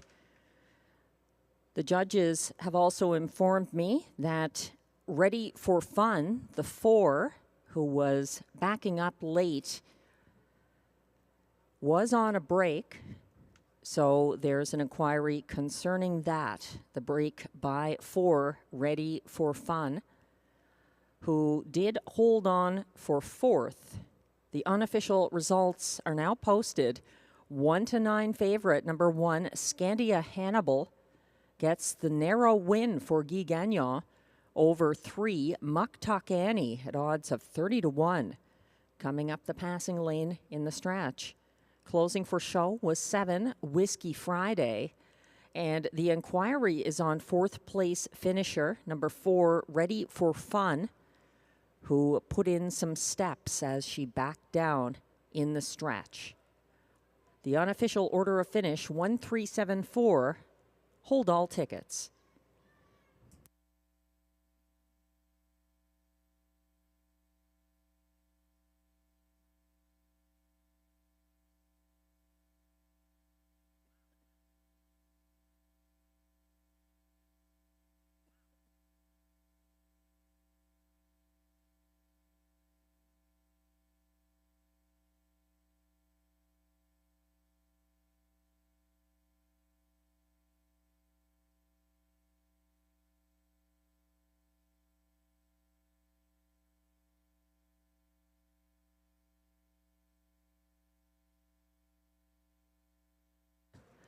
Now coming back to the Rideau Carleton winner's circle.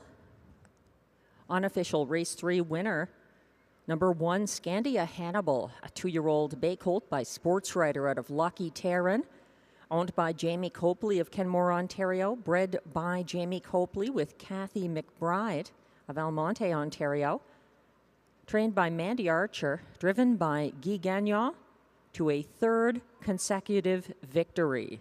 A very brave Scandia Hannibal keeps his win streak intact in race 3. 157-3.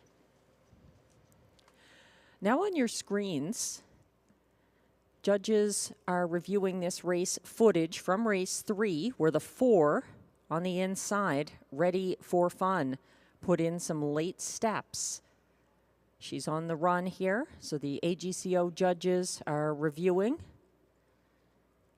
whether there was any interference or whether horses were lapped on. The 4, Ready for Fun, the 4th place finisher in race 3. Hold all tickets.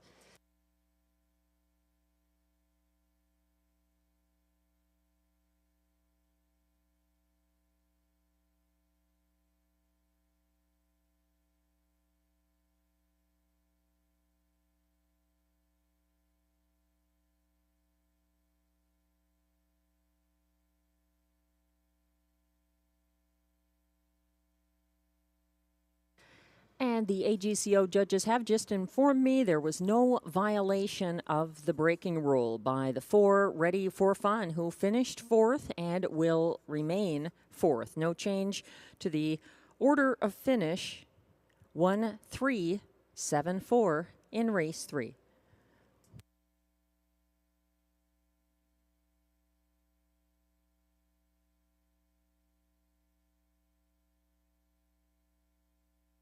And results are now official.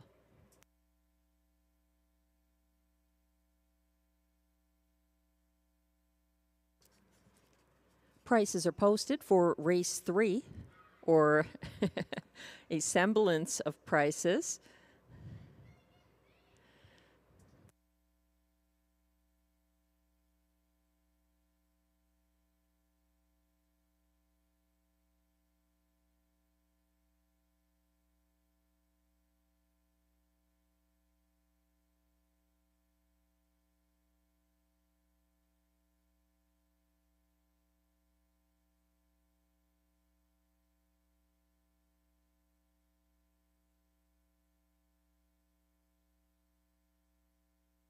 And the prices are now posted. Number 1, Scandia Hannibal, pays $210 to win.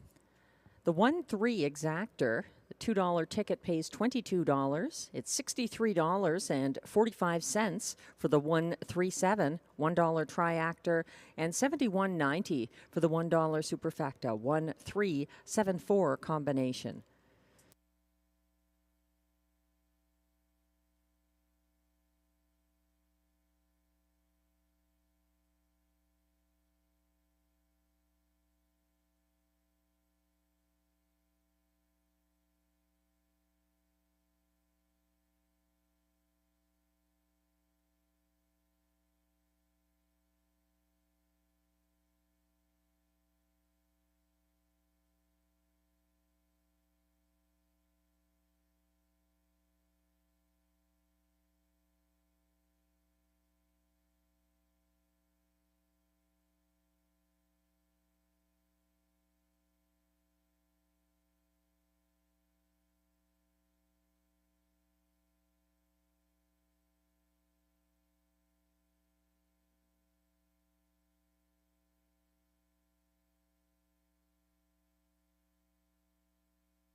The race 3 rundown is now on screen. 1-9 favorite. Number 1, Scandia Hannibal, the race winner for Guy Gagnon. 2, CB Caper Scratch. 3, Muck Tuck Annie, closed for place at 30-1. 4, Ready for Fun, held on for 4th after the break in the stretch. 5, Destiny Road was 5th. 6, Bisco Watch finished 6th. And 7, Whiskey Friday, closed for a show. From the top down, your program should read 1 scratch, 2, 4, 5, 6, 3. The fractions were 28 and 2 to the opening quarter, 57 and 3 at the half, 126 and 4 at 3/4, 157 and 3. The winning mile for Scandia Hannibal, who takes a new lifetime mark in race 3.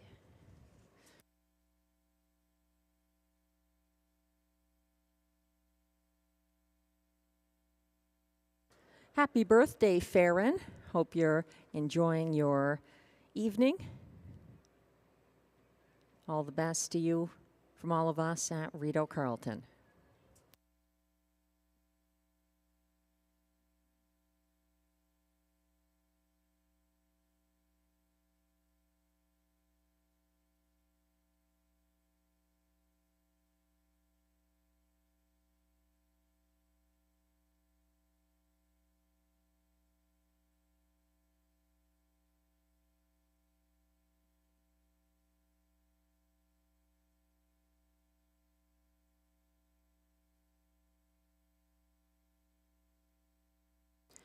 Race 4 is coming up next with Exactor, Triactor, Superfecta, and our middle pick 4 on the wagering menu.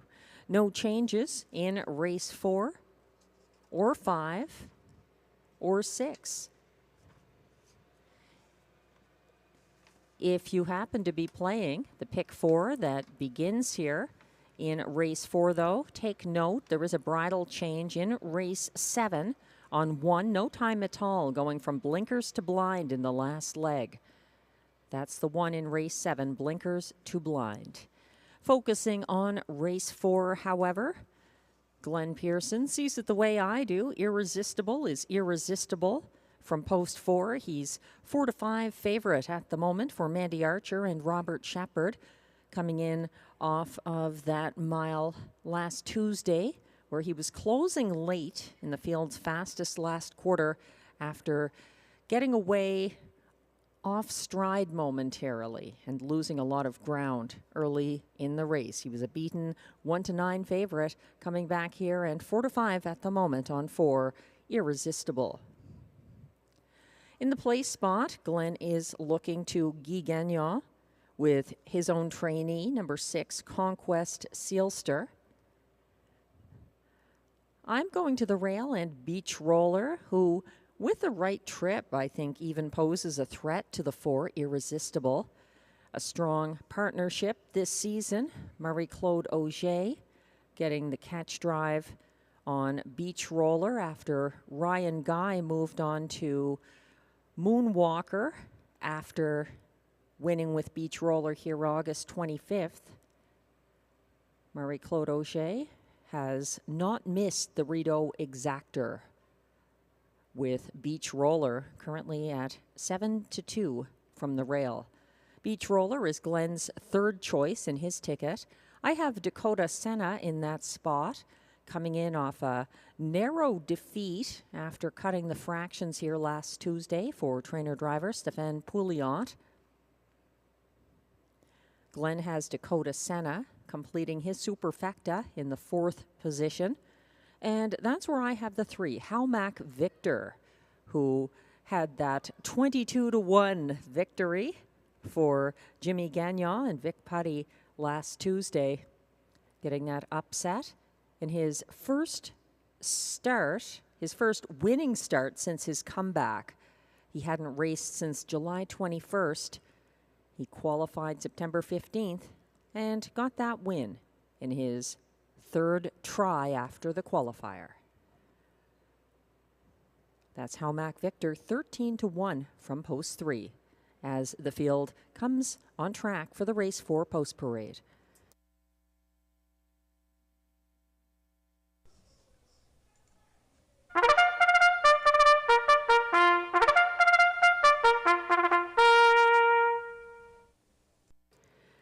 The post parade is now on track. These pacers are non-winners of $35,000 lifetime, also eligible $20,000 claimers for non-winners of $5,000 lifetime. Allowances for fillies and mares. The purse here is $7,000.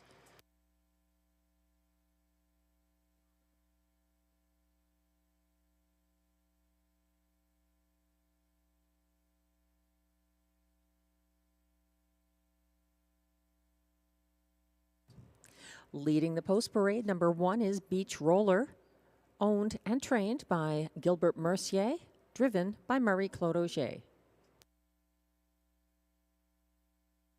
2 is Dakota Senna, owned by a numbered Quebec corporation with Yvonne Duclos, trained and driven by Stéphane Pouliot. 3 is Howmac Victor, owned by Limco Incorporated, trained by Vic Putty, driven by Jimmy Gagnon. 4 is the 3-5 current favorite, Irresistible, owned by Jamie Copley with Darren Tingley, trained by Mandy Archer, driven by Robert Shepard.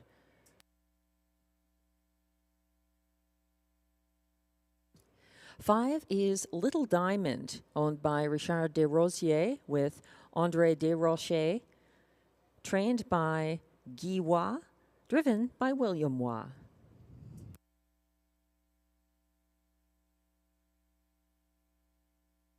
6 is Conquest Sealster, owned by Kathleen Pelletier, trained and driven by Guy Gagnon.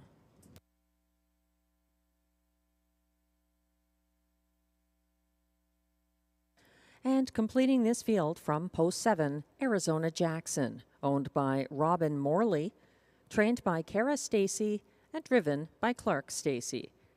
That's your field for race 4 with exactor, triactor, superfecta, and middle pick 4 wagering. There were no changes in race 4. And we're taking a closer look now at the 4 to 5 favorite from post 4, Irresistible, who has 4 wins already this season. The most recent, September 29th on the front end here for the returning Robert Shepard. As mentioned already, Irresistible had the rail last Tuesday, and he jumped it off leaving. It happened so quickly, but he lost ground and had to make up a lot of lengths. He was within 2 lengths of the winner at the wire, weaving through traffic late in a sharp 28-2.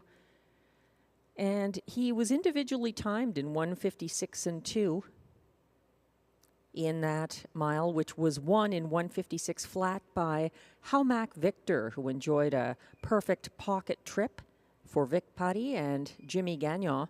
5-1 right now on the 3, Haumac Victor in his 4th start back since his September 15th qualifier. He had taken some time off during the summer, not having raced before that September 15th qualifier since back on July 21st. This is our middle pick 4 opening leg in race 4, and I am singling Irresistible here. He's even money at the moment. The post position suits him a little better than the rail.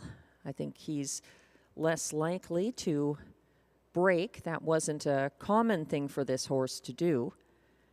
And I like that Robert Shepard is staying loyal to the beaten favorite.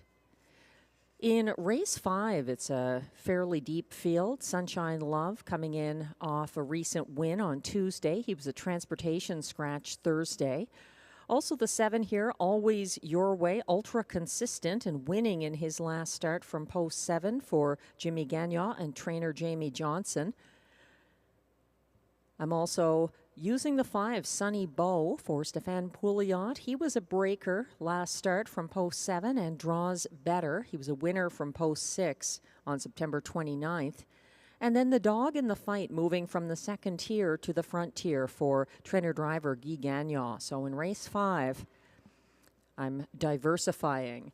In race 6, I think 3 of them have a really good shot here. My spot play is Woodmere Gaelic, returning to the rail, from which he was a 4-length winner at 21-1 odds for Jeff Taylor back on September 22nd. However you see it, it's time to get to the windows.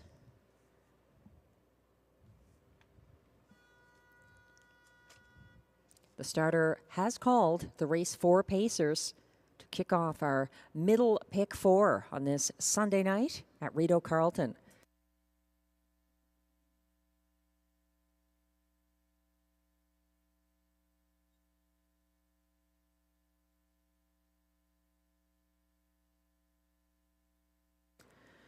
Pacers are lining up in front of the grandstand. 1 is Beach Roller, Marie-Claude Auger. 2, Dakota Senna, Stefan Pouliot. 3, Haumac Victor, Jimmy Gagnon.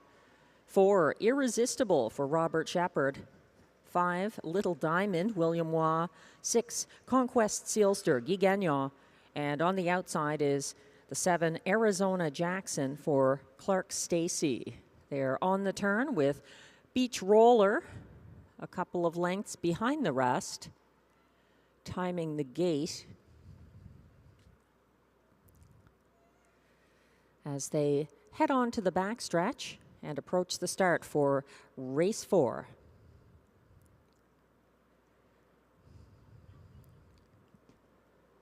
They're off and pacing, and Beach Roller leaving on the inside for Marie-Claude Auger, but Conquest Sealster has the gate speed for Guy Gagnon and advances quickly to swipe the lead from Beach Roller, who now pockets up. Following a length and a half back in third early, that's Dakota Senna, followed in fourth by Irresistible, and then back in fifth, that is Howmac Victor, trailing the field in the early going. Little Diamond and Arizona Jackson, 27-1, the fastest opening quarter of the night, goes to Conquest Sealster, leading the way now for Guy Gagnon. Sitting second, Beach Roller. Tighter up in third is Dakota Senna. Fourth along the pylons, Irresistible, followed in fifth by Howmac Victor. Getting underway, first over from last now is Arizona Jackson to the outside of Little Diamond on the second turn. They went by the half in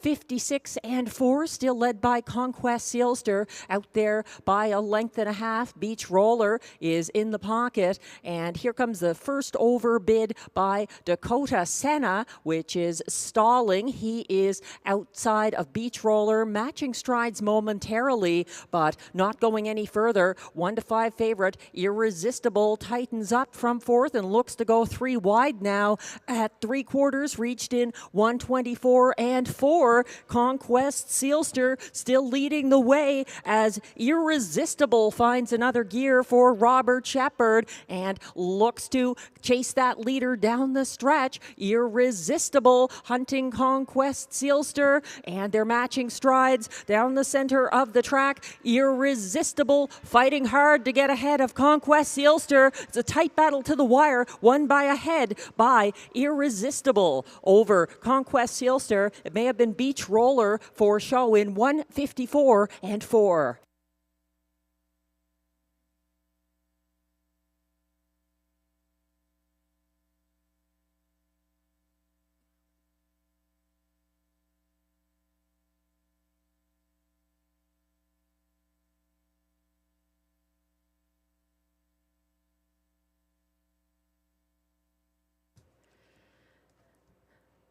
A very tough Conquest Sealster fighting on, and Irresistible a little too strong on the outside, getting some revenge after his off the board finish on Tuesday.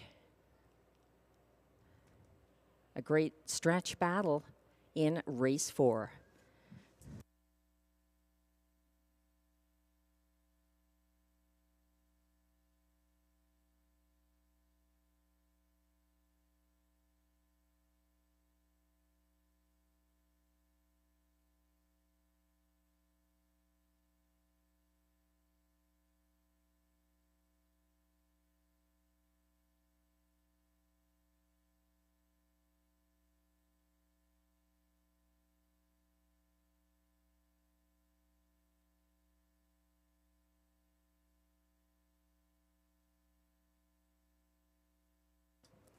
The unofficial results are posted for race 4. 1-5 favorite number 4, Irresistible, gets the job done for Robert Shepard. Over 6, Conquest Sealster, second. 1, Beach Roller was third. And at 19-1, number 7, Arizona Jackson completes the superfecta here, closing for fourth. The unofficial order of finish, 4-6-1-7. Hold all tickets.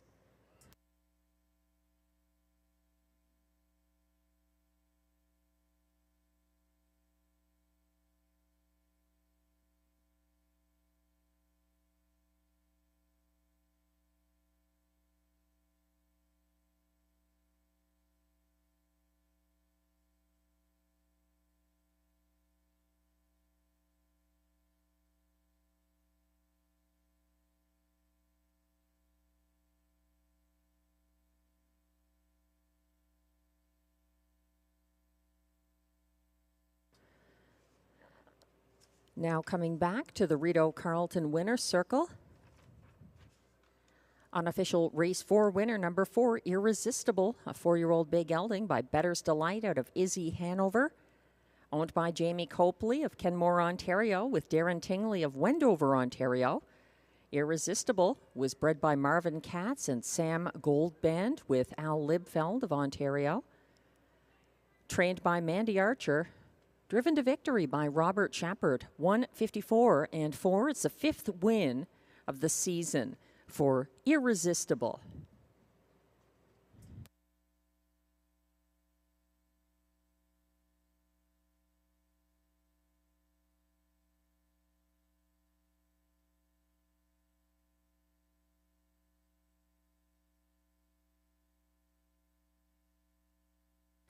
And race 4 is now official.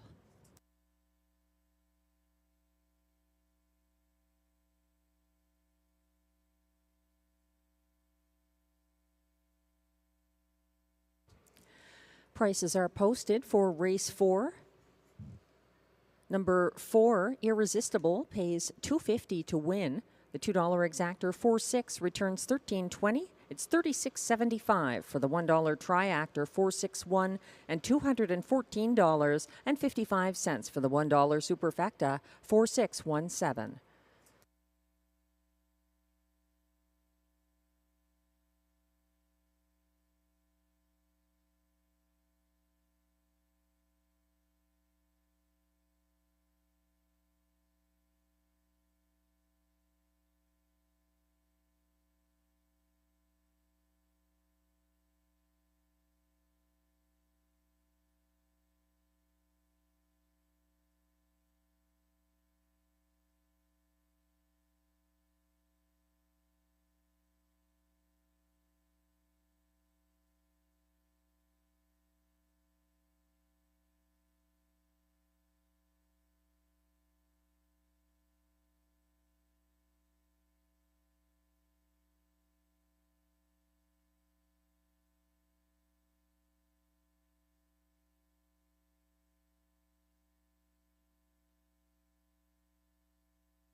The race 4 rundown is now on your screens. 1, Beach Roller was 3rd. 2, Dakota Senna was 7th. 3, Halmac Victor finished 5th. 1 to 5 favorite, number 4, Irresistible, got the win for Robert Shepard. 5, Little Diamond was 6th. 6, Conquest Sealster, a very good second. And 7, Arizona Jackson came on late for 4th. From the top down, your program should read 3, 7, 5, 1, 6, 2, 4. The fractions were 27 and 1 to the opening quarter, 56 and 4 at the half, 124 and 4 at 3/4, 154 and 4 the winning mile for Irresistible. Race 5 is coming up next, but not before we wish a happy birthday to Grandpa Bob, who I hope is having a great time at the track tonight. All the best from all of us here at Rideau Carleton, Grandpa Bob.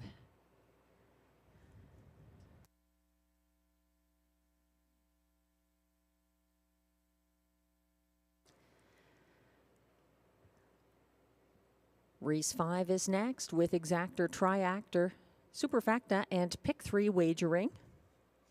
No changes in races 5 or 6.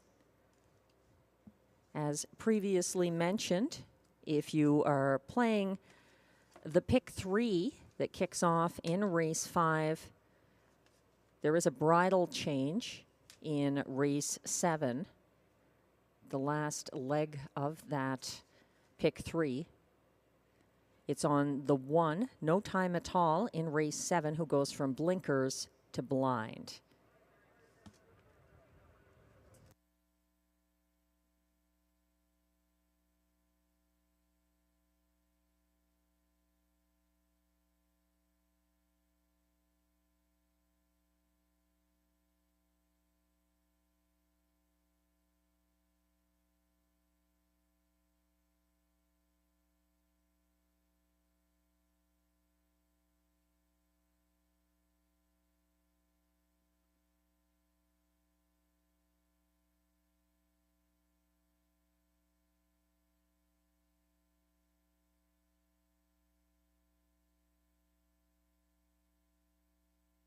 We're taking a look at track handicapper selections for race 5. Glenn Pearson and I have chosen a number of winners together so far tonight. We disagree in race 5, though. Glenn is looking to the 7, Always Your Way, a winner from this post for the same connections on September 15th.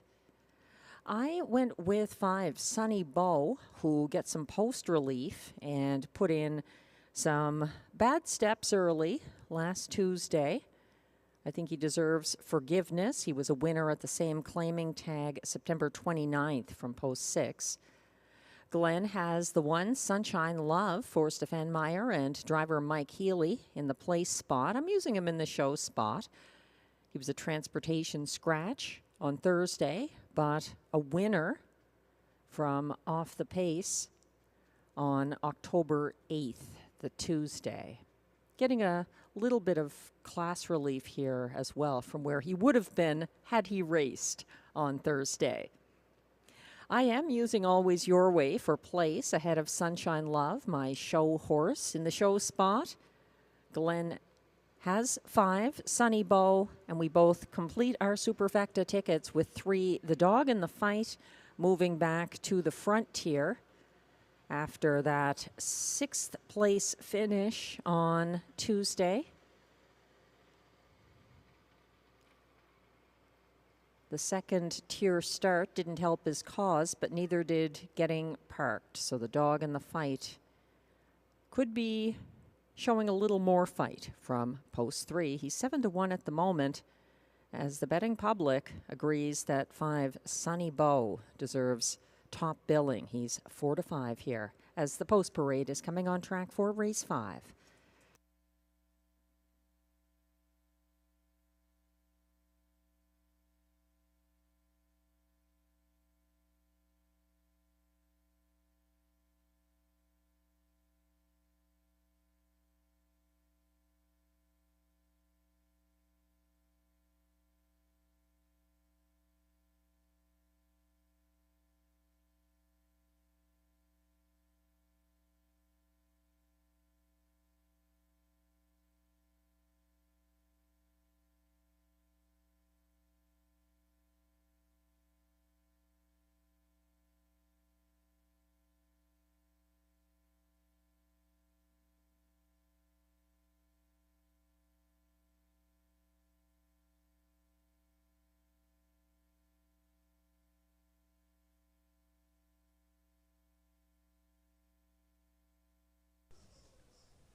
The race 5 post parade is now on track. These paces are $8,500 claimers competing for a purse of $5,200.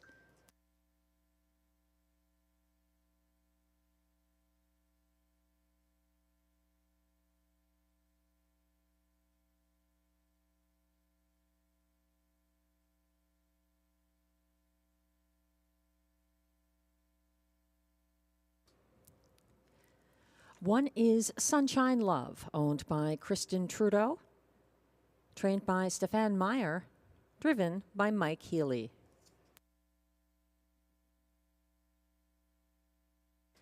2 is Bees Terrific, owned by Gina Bragagnolo with trainer Yves Tassier. Ryan Guy is in the sulky.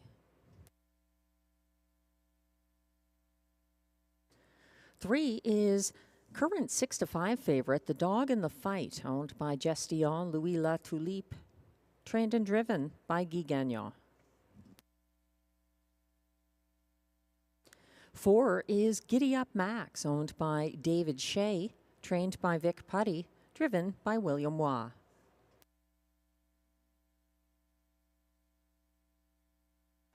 5 is Sunny Beau, owned by a numbered Quebec corporation, trained and driven by Stéphane Pouliot.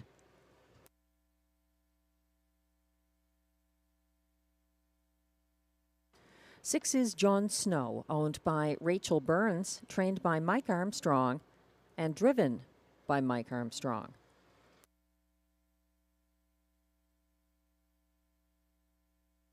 And completing the field from post 7, Always Your Way, owned by Jamie and Sonia Johnson, trained by Jamie Johnson, driven by Jimmy Gagnon. That's the field for race 5, with exactor, triactor, superfecta, and pick 3 wagering. No changes in races 5 or 6.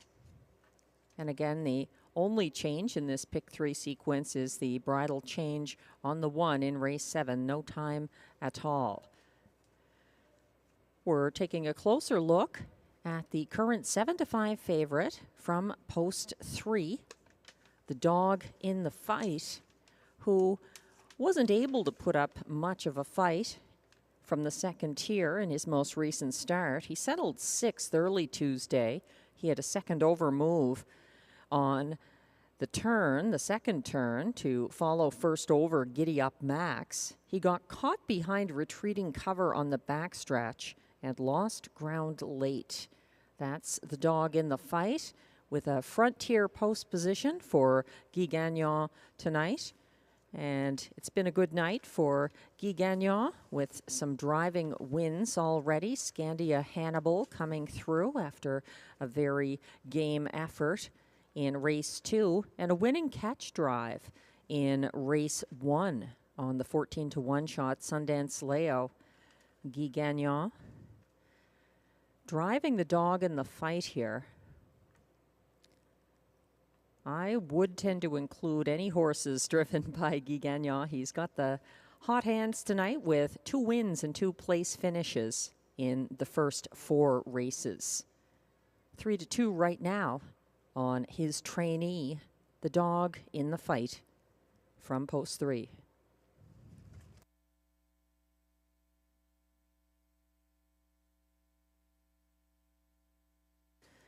My top choice here is 5, Sunny Beau, who jumped it off leaving from post 7 Tuesday. He was a non-factor after that break.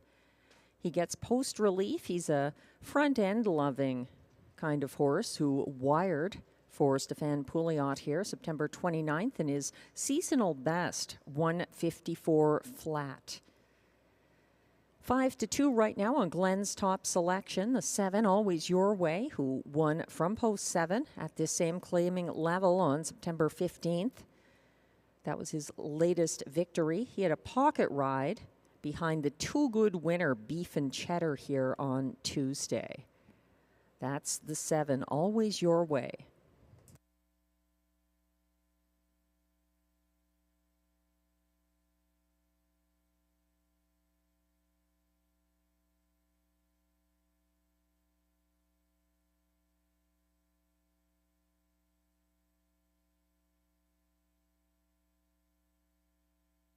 The starter has called the race 5 Pacers. This is your final chance to wager on race 5 as the field assembles in front of the grandstand for the start. 1 is Sunshine Love for Mike Healy. 2, Bees Terrific, Ryan Guy. 3, The Dog in the Fight, Guy Gagnon. 4, Giddy Up Max, William Waugh. 5, Sunny Beau, Stéphane Pouliot, who's on a gallop behind the gate at the moment. 6 is John Snow for Mike Armstrong. And 7, Always Your Way for Jimmy Gagnon. Pulling up on the turn, Sunny Beau is not joining the rest of the field as they head on to the back stretch. As the 5 Sunny Bow out of it at the back. The rest are lined up on the gate and on the back stretch for the start. They're off and pacing, 3 of them leaving aggressively inside. Sunshine Love, Bees Terrific, and the dog in the fight, 3 wide early, and coming after them from 4th is Always Your Way, who is now 2nd over in 4th behind the Parked Out. The dog in the fight, who has to battle Bees Terrific to grab the early lead. He's trying to get around that leader en route to the opening quarter. The 8-5 favorite, the dog in the fight, clears past the 27-1 opening quarter. That put Bees Terrific in the pocket, and here comes a challenge from Sunshine Love, first over out of 3rd in front of the tote board. He's moving up into 2nd, following that cover, 2nd over from 4th now, Always Your Way, 5th from 3rd over, Giddy Up Max, and behind him in 6th is Sunny Bow. After the miscue, Sunny Bow is trailing. Giddy Up Max is 2nd from last. He's 3rd over from the back of the field with John Snow to his inside. They went by the half in 56-1 with the dog in the fight, fighting on under first over pressure from Sunshine Love along the backstretch with Bees Terrific well positioned 3rd along the pylons. 2nd over in 4th, Always Your Way, still out there, dropping back to 2nd last on the inside, John Snow, and looking to go 3 wide. Giddy Up Max is moving at 3/4, 1:24-4. The clocking at 3/4 as the dog in the fight continues to show lots of fight on the front end for Guy Gagnon. He's leading by 3 at the top of the stretch, and Bees Terrific just can't stay with him. He's got a widening margin of victory here. The dog in the fight delivers the 3rd win of the night for Guy Gagnon, up 4 place with Sunshine Love ahead of Giddy Up Max, 1:53-2.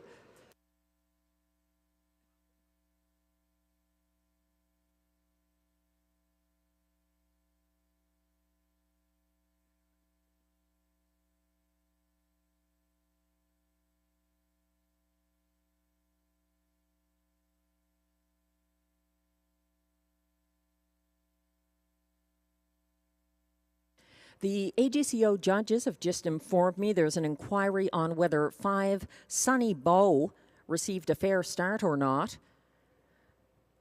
We're looking at the dog in the fight in his going away race 5 victory. Sunshine Love coming on for place. Many lengths behind the 1:53-2 winner, the dog in the fight. Guy Gagnon getting a 3rd win of this Sunday night card. Again, the inquiry pertains to the break by 5 Sunny Bow before the start. The judges checking out whether he received a fair start or not, the 5 Sunny Bow. The unofficial order of finish of the top 4 is now posted. 8-5 favorite number 3, the dog in the fight, victorious for Guy Gagnon over the 1 Sunshine Love. 2nd, 4 Giddy Up Max, closed for show ahead of 2 Bees Terrific, who was 4th. 3-1-4-2, the unofficial order of finish in race 5. Hold all tickets.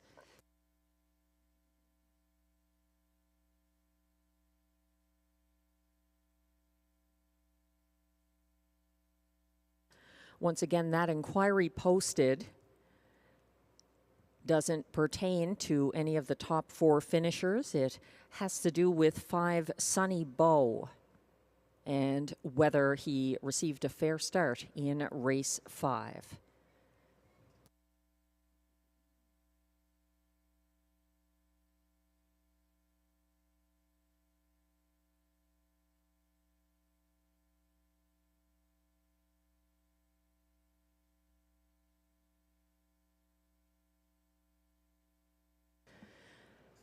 Now returning to the Rideau Carleton Winner's Circle, unofficial race 5 winner and winning 8-5 favorite from post 3, The Dog in the Fight. An 8-year-old brown gelding by Sweet Lou out of Barks Like a Dog, owned by Gestillon Louis La Tulipe of Saint-Ferréol-les-Neiges, Quebec. The Dog in the Fight was bred by Gregory Day of Allentown, New Jersey. Trained and driven by Guy Gagnon. That's the 4th win of the season and a new lifetime mark of 153 and 2 for the Dog in the Fight in a going-away victory. 3rd driving win of the night for Guy Gagnon. Congratulations, the Dog in the Fight.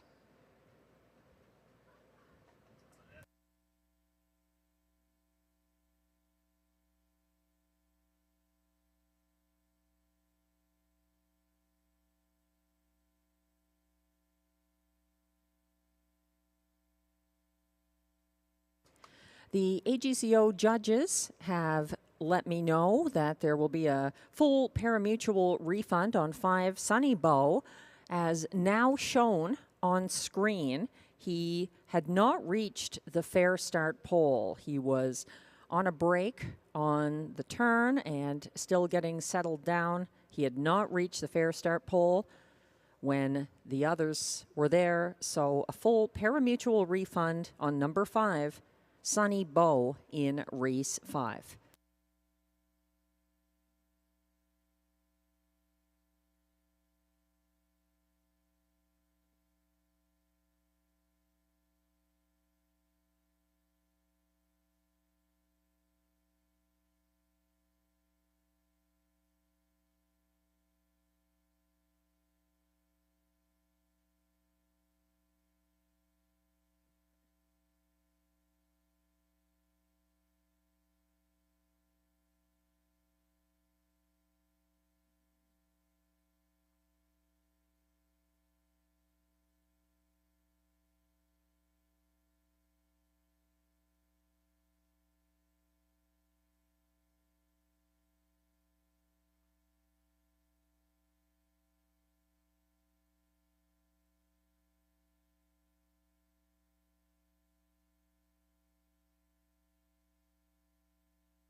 Official results now posted for race 5, 3142. Prices coming up.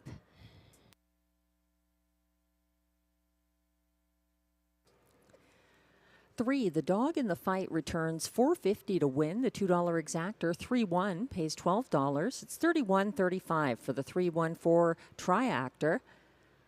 The $1 early pick 4 of 4 pays just $5.95. Some favorites in that sequence doing very well.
The race 5 rundown is now on your screens. 1, Sunshine Love was second. 2, Beast Terrific, fourth. 6-5 favorite. Number 3, The Dog in the Fight, the race winner for Guy Gagnon.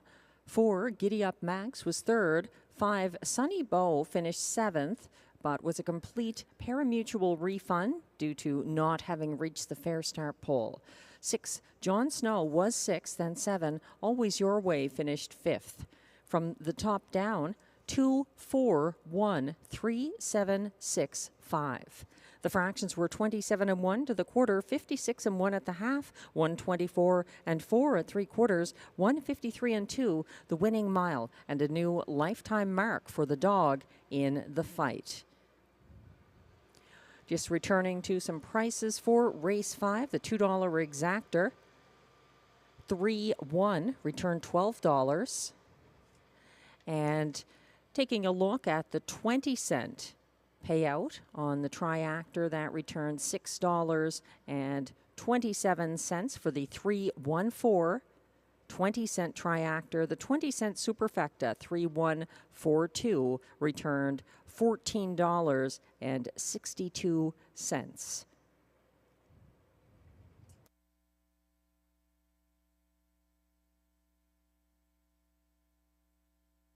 Race 6 is coming up next, and take a look at that carryover. Nobody hit our super high five in the last race on Thursday, so $2,580 moving on here in race 6 to the super high five pool.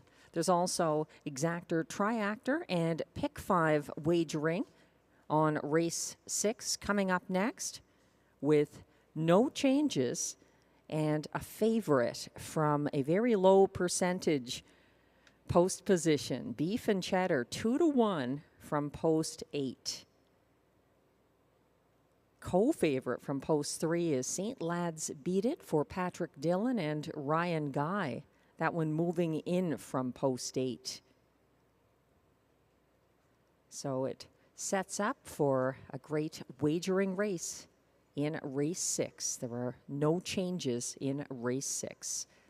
In fact, the only change in the sequence for the pick 5 is that bridle change on 1. No time at all in race 7. That's the 1 in race 7, going from blinkers to blind. No other changes.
The post parade is coming on track for race 6. These pacers are non-winners of $2,500 in their last 5 starts or $3,500 in their last 10 starts. Non-winners of a race this year allowed $500. Also eligible, $10,500 claimers. They race for a purse of $6,000.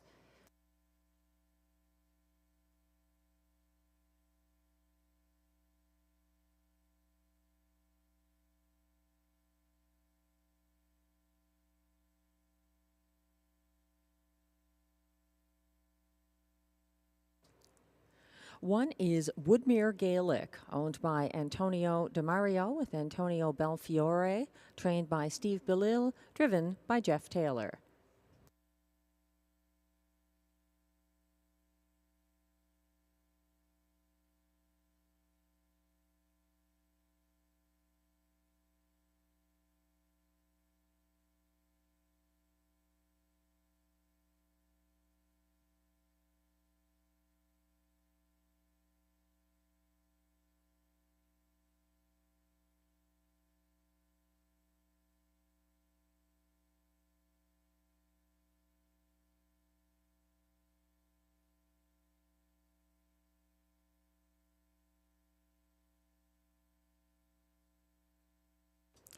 Now coming on track is 2, Flying Art, owned by Keith Castle, trained by Macy Castle Smythe, driven by Jimmy Gagnon.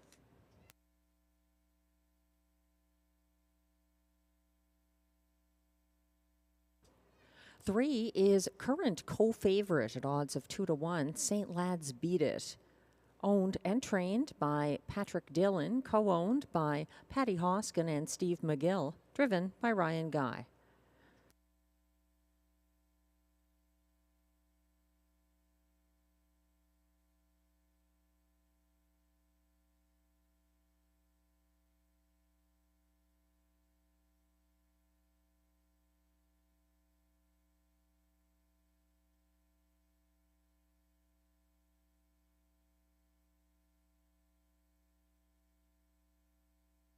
Four is Make It Come True, owned by Écurie Guy Gagnon with Stephanie Gagnon, trained and driven by Guy Gagnon.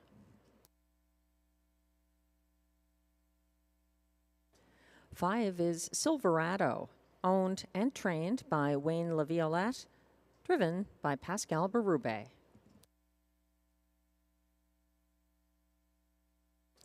Six is The Colt, owned by Dawn and Gordon Lee, trained by Gordon Lee, driven by William Waugh.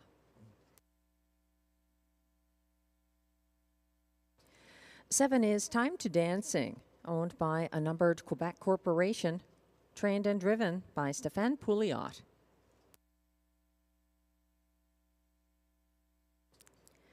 And the 9-5 favorite at the moment, despite post 8, Beef and Cheddar, owned by Jamie Copley, Kimberly Eaton, Darren Tingley, and Dwayne Tingley, trained by Mandy Archer, driven by Robert Shepard.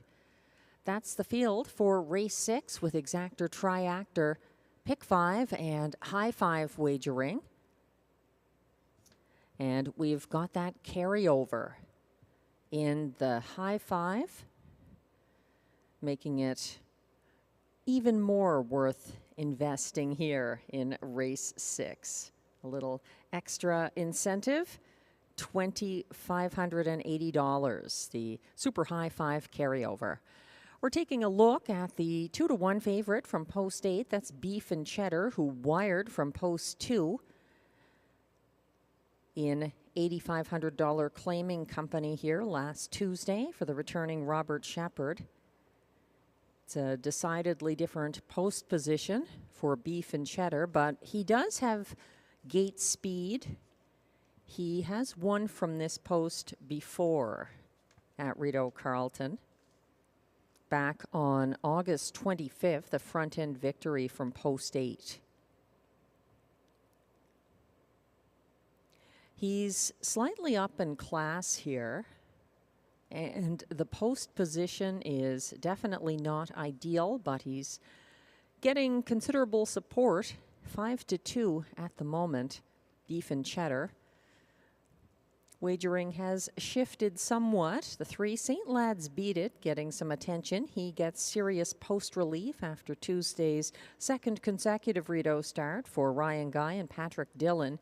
He trailed throughout that mile from post 8 and closed into traffic, and could produce a different result with the post relief here.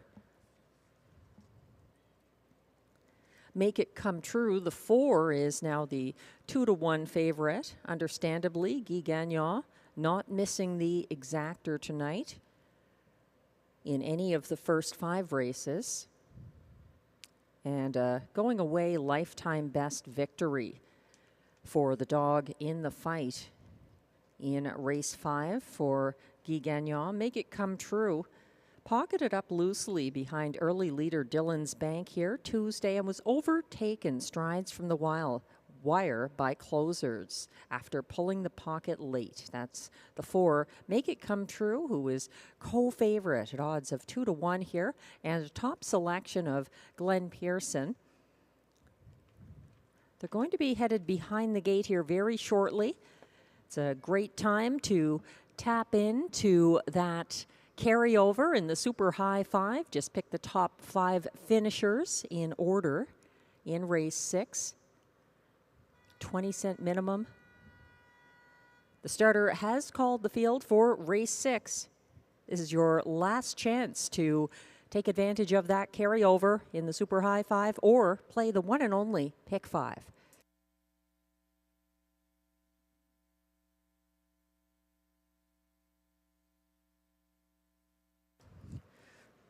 The field is lining up in front of the grandstand. 1 is Woodmere Gaelic for Jeff Taylor. 2, Flying Art, Jimmy Gagnon. 3, St. Lads Beat It, Ryan Guy. 4, Make It Come True for Guy Gagnon. 5 is Silverado for Pascal Berube. 6, the Colt William Waugh. 7, Time to Dancing, Stefan Pouliot. And on the outside, 8, Beef and Cheddar for Robert Shepard. They're all in line on the turn.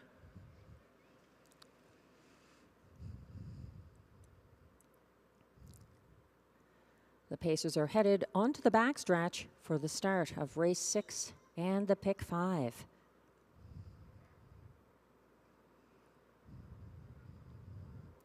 They're off and pacing and leaving from the center of the pack. Make It Come True for Guy Gagnon. He's getting a little opposition from Flying Art and Jimmy Gagnon to his inside. Now settling for the pocket and actually having to back down as Woodmere Gaelic moves ahead for Jeff Taylor to claim the pocket. That means a parked out early trip for St. Lads Beat It and Ryan Guy en route to the opening quarter. And that's Make It Come True, getting there in 27-1 as St. Lads Beat It continues advancing to grab the lead as they head down the home stretch the first time. St. Lads Beat It, the new leader, with Make It Come True in the pocket ahead of third place Woodmere Gaelic. First over now coming from 4th, that's Beef and Cheddar as the field heads on to the turn, getting the shuffle back on the inside to 4th now. That's Woodmere Gaelic. Second over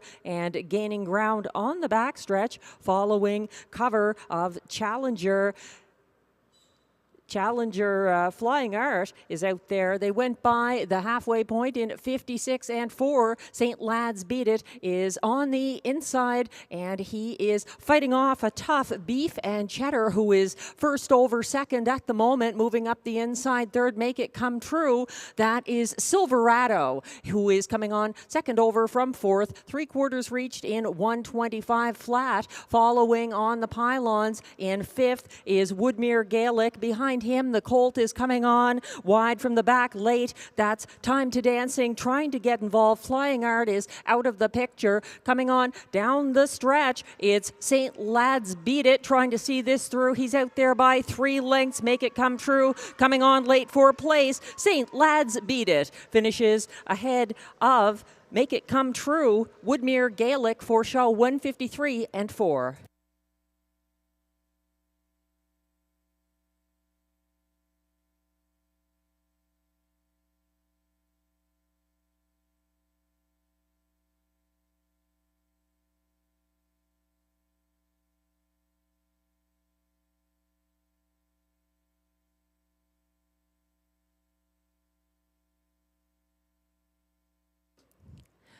Opening up late, St. Lads Beat It capitalizes on the post relief to get his first recent Rideau win for Patrick Dillon and Ryan Guy.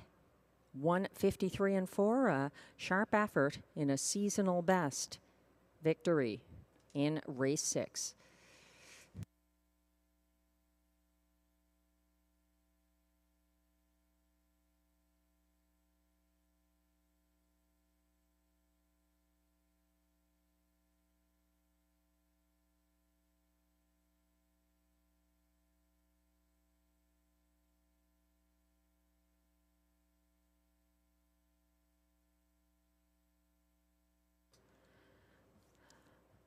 Race 6 unofficial results are now posted. 3, St. Lad's Beat It, the 9-5 winner for Ryan Guy. 4, Make It Come True, second. It was actually the 8, Beef and Cheddar, the beaten 6-5 favorite, who came on for show ahead of 4th place, Woodmere Gaelic. And completing the Super High Five was the 5, Silverado. 3, 4, 8, 1, 5, the unofficial order of finish in race 6. Hold all tickets.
Now coming back to the Rideau Carleton Winner's Circle, unofficial race 6 winner, number 3, St. Lad's Beat It, a 7-year-old bay gelding by Mach 3 out of Warrawee Cami, owned by trainer Patrick Dillon with Patty Hoskin of Port Hope and Steve McGill of Bewdley, Ontario.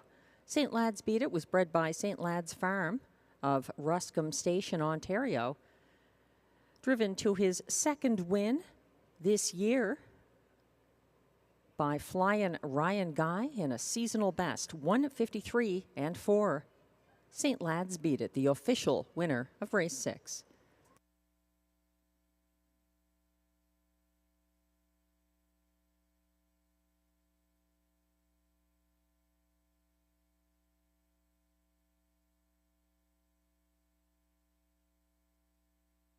Prices are posted for race 6. The 3, St. Lad's Beat It, pays $5.90 to win. The 3-4 exactor, $22.60. $37.35 for the $1 try, 3-4-8.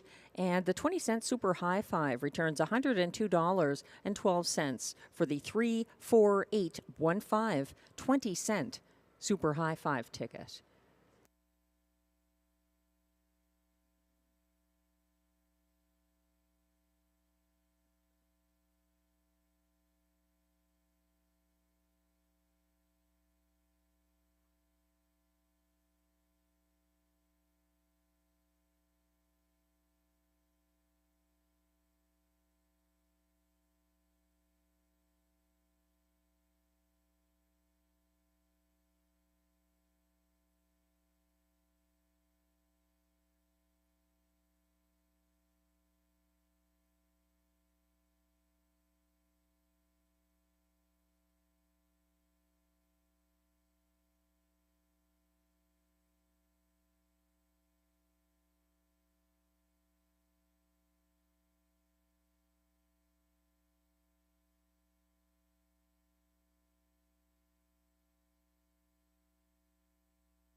The race 6 rundown is now on your screens. 1, Woodmere Gaelic was 4th.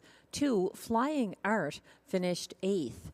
3, St. Lad's Beat It, the race winner for Ryan Guy. 4, Make It Come True, 2nd. 5, Silverado, 5th. 6, The Colt finished 7th. 7, Time to Dancing was 6th. And 6 to 5 beaten favorite number 8, Beef and Cheddar, was 3rd. From the top down, your program should read 481-257-63. The fractions were 27-1 to the opening quarter, 56-4 at the half, 125 flat to 3/4, 153-4, the winning mile in a seasonal best for St. Lad's Beat It.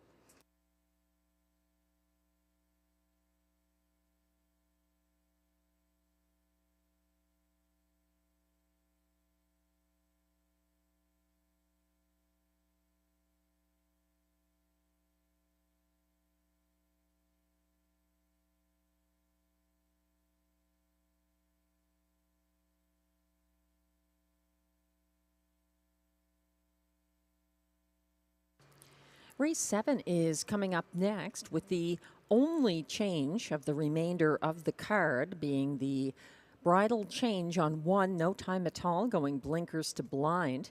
He's my second choice horse here. Glenn likes him 3rd in the track handicapper selections. Glenn is looking to 7, Carson Star Choice for trainer-driver Guy Gagnon to carry the incredible momentum Guy Gagnon has had tonight. He has yet to miss the exactor. He's been 1 or 2 in every race of the first 6. So Carson Star Choice himself, a very productive horse this season, 14 wins, coming in off a narrow victory over Monty's Gone Marble on Tuesday. I'm looking to the 2, Trion de Vie, for a possible upset here in his second start for trainer Mandy Archer, and his familiar driver, Stéphane Brasseau, back in the bike behind Trion de Vie, who's 6-1 from post 2. He's Glenn's 4th choice horse. Glenn is going to the 3, Monty's Gone Marble, second by a head on Tuesday. 2, Carson Star Choice for John McMillan and Kyle Forgy. I'm using No Time at All second, ahead of Carson Star Choice, who is a tough post to overcome here. And the Hippodrome 3R Invader, number 5, Persistent Boy, completes my superfecta. That's where Glenn has my top choice, Trion de Vie, in the 4th spot. How do you see it? There's exactor, triactor, superfecta wagering here, and race 7 also kicks off the last pick 4 of our card.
The Pacers are coming on track for the Race 7 Post Parade. They are non-winners of $4,000 in their last 5 starts, also eligible $15,000 claimers. They race for a purse of $7,000.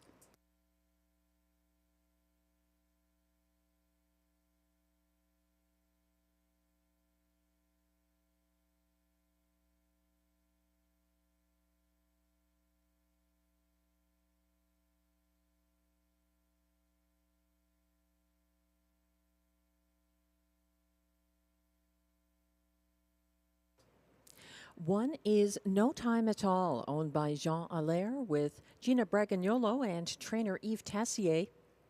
Pascal Berube is in the bike. Note the bridle change, going blinkers to blind.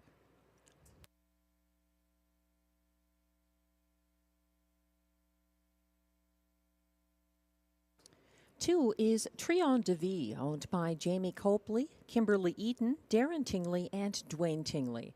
Mandy Archer is the trainer. Stéphane Brasseau is in the bike. 3 is Monty's Gone Marble, owned by Jeff and April Murphy, trained by John McMillan, driven by Kyle Forgy.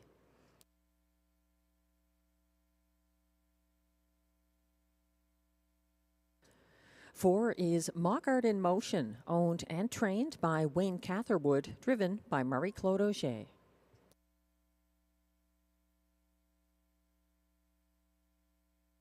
5 is Persistent Boy, owned by Richard de Rosier, with André Desrochers, trained by Guy Waugh, driven by William Waugh.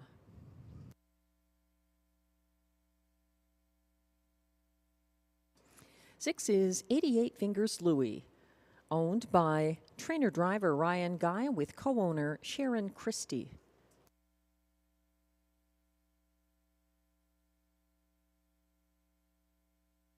7 is the 3 to 5 favorite Carson Star Choice, owned by Écurie Guy Gagnon with Seth McLeod, trained and driven by Guy Gagnon.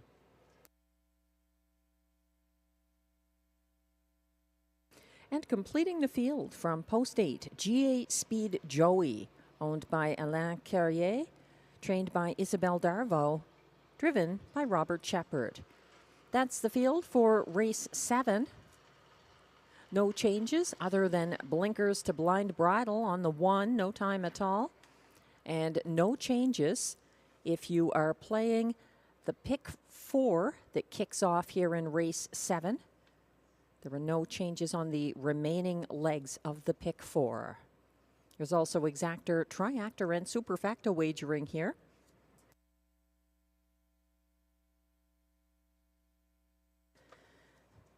The consistent favorite, despite post 7, has been Carson Star Choice.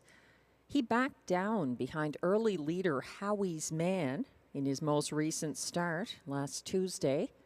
Howie's Man had tipped past the quarter. Carson Star Choice wanted the lead, took it back, and subsequently wired after putting away Howie's Man. It was a close margin victory, though. He narrowly held off the late speed of Monty's Gone Marble, who has post 3 here for John McMillan and Kyle Forgy. Monty ended up second by a head. Carson Star Choice got the win from the rail.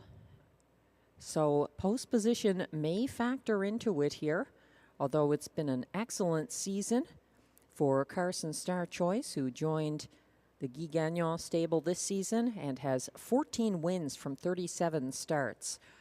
Also, as mentioned, Guy Gagnon has not missed the exactor tonight. He definitely has some hot hands. Kicking off the pick 4 here, I am using Carson Star Choice, but I like the 1, No Time at All, and the 2, Trion de Vie, in this leg as well. I don't think there's a clear winner, as there may have been in some other races. In race 8, I'm going with Springbridge Jim, and also using Fear the Shadow, the beaten favorite, coming back again for Guy Gagnon from post 7. In race 9, it's quite wide open in this preferred handicap. There's no light speed. I think Aladdin for Maxime Vellet and Stéphane Brasseau, a strong contender here, but so is I Am a Rocket for Guy Gagnon, trainer-driver. He has the outside post 7, and early action put in unwanted steps in the stretch of the September 29th preferred. If he can avoid doing that, he's a real player here, as is Skylar with the late speed, nearly catching Day Delight at the wire on Tuesday. In race 10, it's a field of 9, and Day Delight himself is in here, going for a 3rd consecutive win for Jimmy Gagnon and Vic Putty. I'm also using the 1, Phantom Anjois, Maxime Vellet, and Stéphane Brasseau, winning with this one last Sunday, the 6th, on the front end at Hippodrome 3R. And Shotgun Jerry could pose the danger for trainer-driver Stéphane Pouliot from the 2nd tier. He likes to stalk. He hasn't had any recent wins, but he could be well positioned from post 9 in race 10. However you see it, it's time to play it. The starter has called the field for race 7, which kicks off the final pick 4 of the card.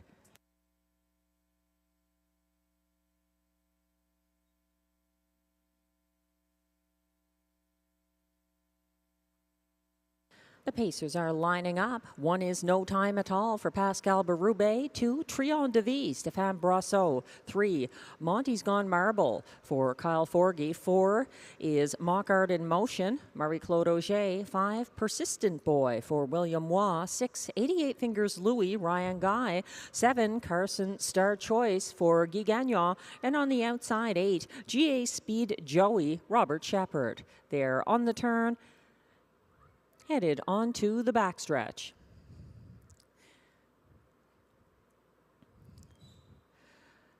Staggered start for some on the outside here. They're off and pacing, and from the inside, Triomphe de Vie and Monty's Gone Marble are competing for the early lead. So is No Time at All, using rail advantage to his advantage to scoot ahead of Triomphe de Vie and take command on the first turn. 2 lengths behind Triomphe de Vie now, following from 3rd. That's Monty's Gone Marble. Following him from 4th is the favorite, Carson Star Choice, along the pylons, just ahead of Mock Art in Motion, 27-1. Another brisk opening quarter on a brisk night at Rideau Carleton. No Time at All leading the way for Pascal Berube, keeping ahead of Triomphe de Vie. 3rd is Monty's Gone Marble, gapping 4th on the inside, Carson Star Choice. First over now, starting up from 5th is Mock Art in Motion, and following his cover, 2nd over, Persistent Boy, who now gaps and drops back, losing ground on the turn. He is just outside of 88 Fingers Louis, competing for who's last as they head past the half, led by No Time at All. 56-2, the clocking for Pascal Berube's leader to the half. Triomphe de Vie looks live from the pocket. Monty's Gone Marble looks parked first over in 2nd, keeping just ahead of Triomphe de Vie. Carson Star Choice is advancing up the pylons into 4th. 3/4 reached in 1:24-2, with No Time at All still controlling things. Coming on late, Mock Art in Motion is 2nd over, and following Monty's Gone Marble, they turn for home, led by No Time at All, who has 3 lengths separation over Triomphe de Vie, trying to come on late, but it's going to be No Time at All going away for Pascal Berube by about 5 over Triomphe de Vie, and the competition for show between Carson Star Choice and Persistent Boy, 1:53-2.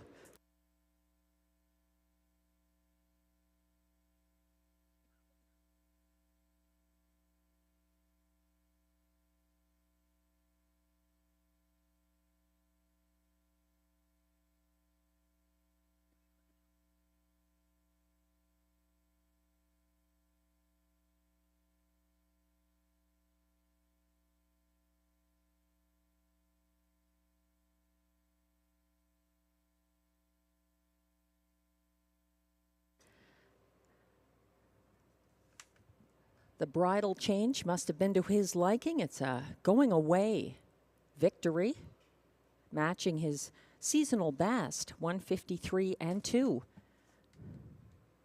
For No Time at All and Pascal Berube. Dominant when it counted for that stretch drive of race 7.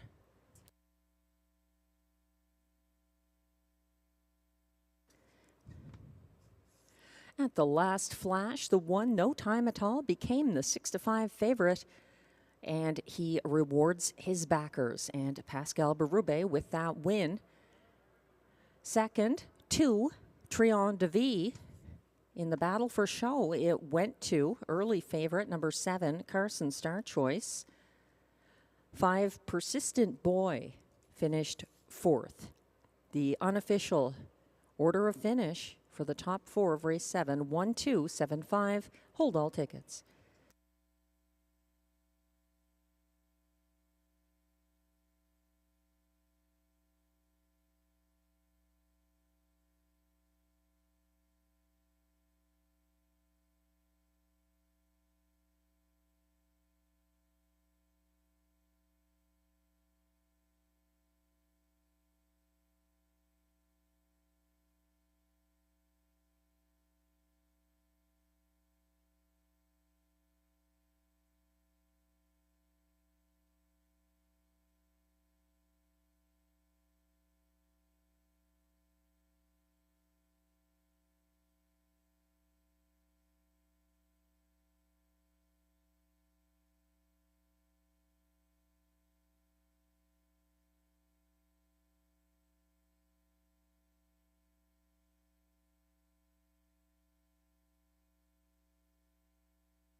Now coming back to the winner's circle.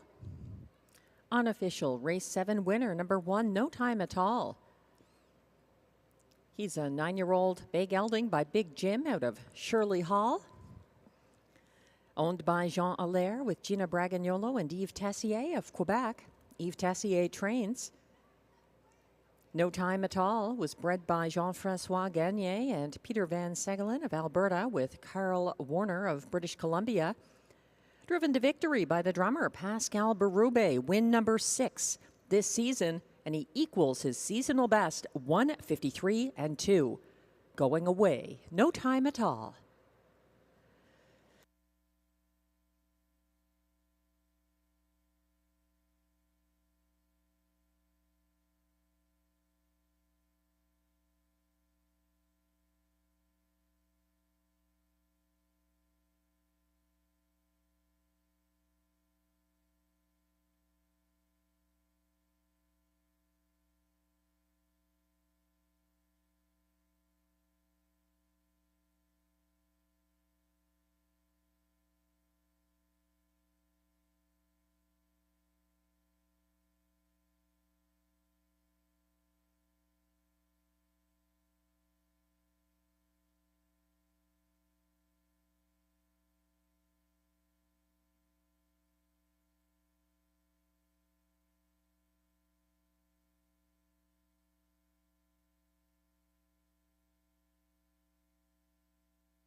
Race 7 is now official.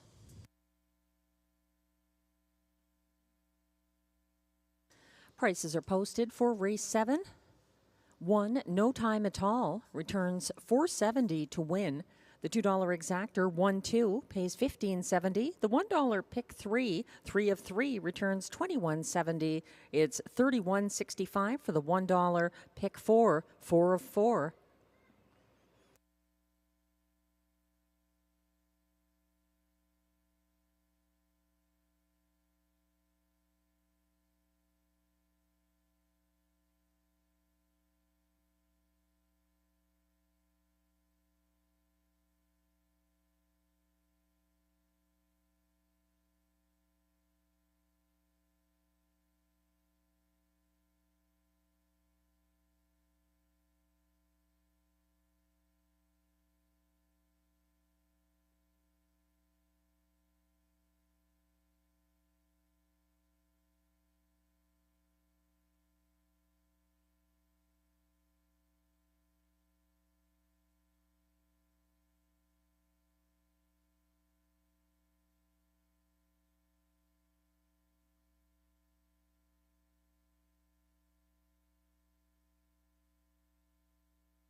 The race 7 rundown is now on screen. The 6-5 favorite, number 1, No Time at All, the race winner for Pascal Berube.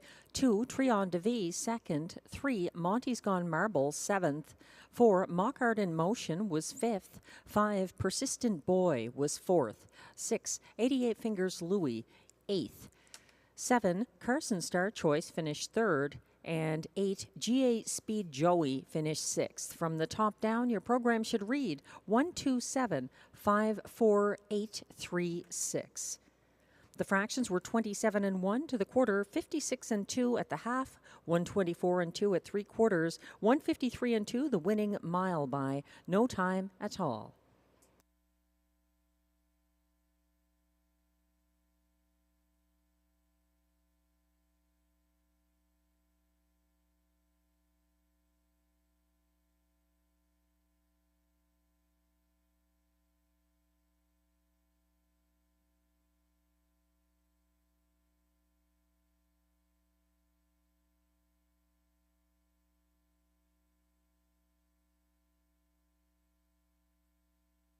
Race 8 is coming up next, and track handicapper selections are now on screen with Glenn and I seeing eye to eye on the exactor here, putting the 4 Springbridge Gym for trainer-driver Andrew Moore on top of the 7 Fear of the Shadow for Mandy Archer and Guy Gagnon. That one a beaten favorite in his most recent start here last Tuesday. Glenn likes the 1 Candid Cameron in the show spot. I'm using the 3 Why Not Haas there for Robert Bernicki and Pascal Berube. She's been very strong, just not quite getting the job done in her last couple of starts. To complete my superfecta, I'm using the back class number 2 Big Pete Style for Mike Armstrong and Ryan Guy. He was 4th from a tougher post on Tuesday. And Glenn completes his ticket with the 3 Why Not Haas, the mare, in the 4th place spot. The wagering public agrees with the estimation of the 4 Springbridge Gym, making him the 1-2 favorite right now, despite the fact that he has just a single win from 17 starts so far this year. But class relief is on his side for trainer-driver Andrew Moore.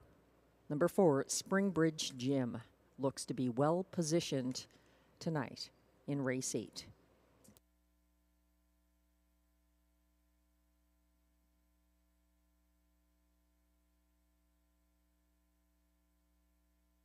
Just to repeat some prices from race 7,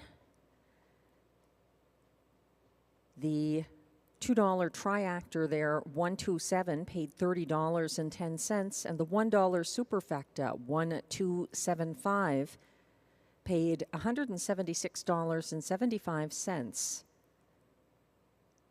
That's for race 7, just getting around to those payouts that I was unable to mention before. The post parade should be coming on track soon for race 8, which has exactor, triactor, superfecta, and pick 3 wagering.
Post parade is coming towards the track for race 8.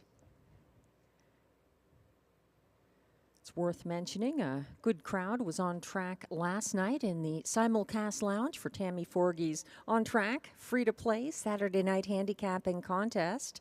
They were taking in the Ontario Sire Stakes Gold Superfinals from Mohawk, and similarly, it's going to be a Saturday night for the 3-year-old and open Breeders' Crown events from the Meadowlands on Saturday, October 26th. That will be happening in the evening, and a great opportunity to visit the Rideau Carleton Simulcast Lounge on a Saturday night. If you haven't done so in a while, take part in the contest and take in some of the best racing in North America.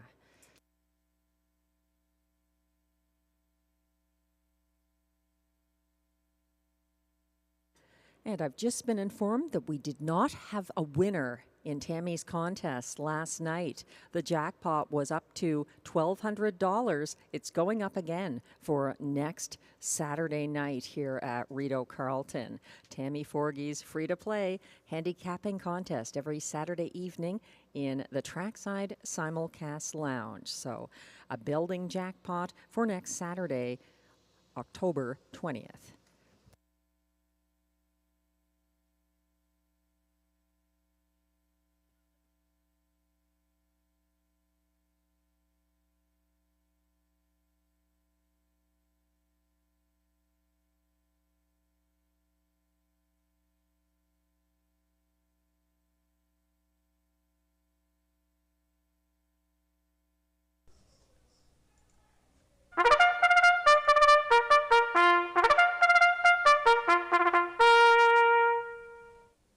The post parade is now on track for race 8. These pacers are non-winners of $215 per start in their last 10 starts.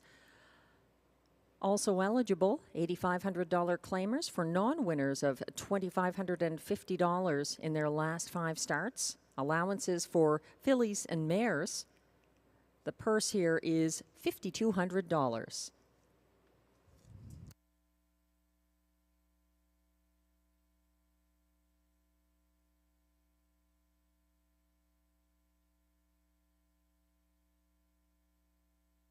One is Candid Cameron, owned by driver Clark Stacey, along with trainer Kara Stacey.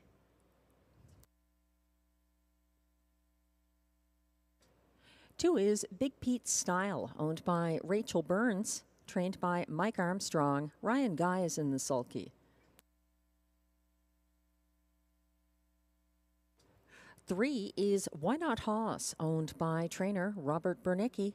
Pascal Berube drives.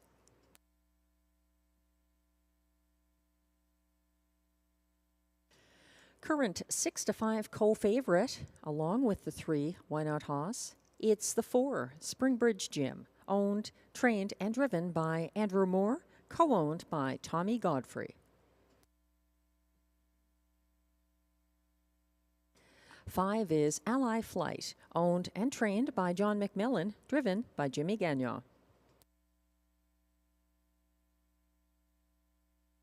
6 is Perfect Rolo, owned and driven by Sylvain Lequet, trained by Kelly Duval Lequet.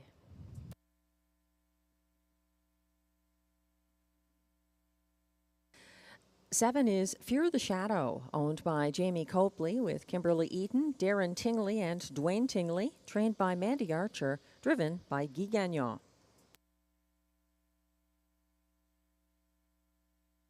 And completing this field from post 8, Going Yard, owned by a numbered Quebec corporation with Sylvain Bilodeau, trained and driven by Stéphane Pouliot. That's the field for race 8. Exactor, Triactor, and Superfecta wagering. And it's also the opening leg of our final pick 3 of the card. There were no changes in race 8 or either of the last 2 races.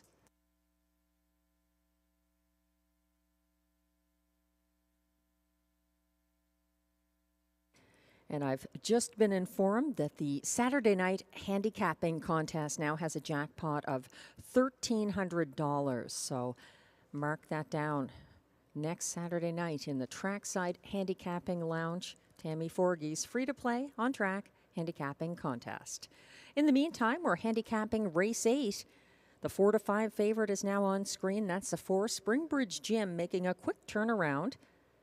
After a bridle change recently, he took back to third on the first turn Thursday, had a late move up the passing lane that fell a little bit short. He's down in class here as well, so plenty to like about Springbridge Jim, other than the fact that he just has one win this season.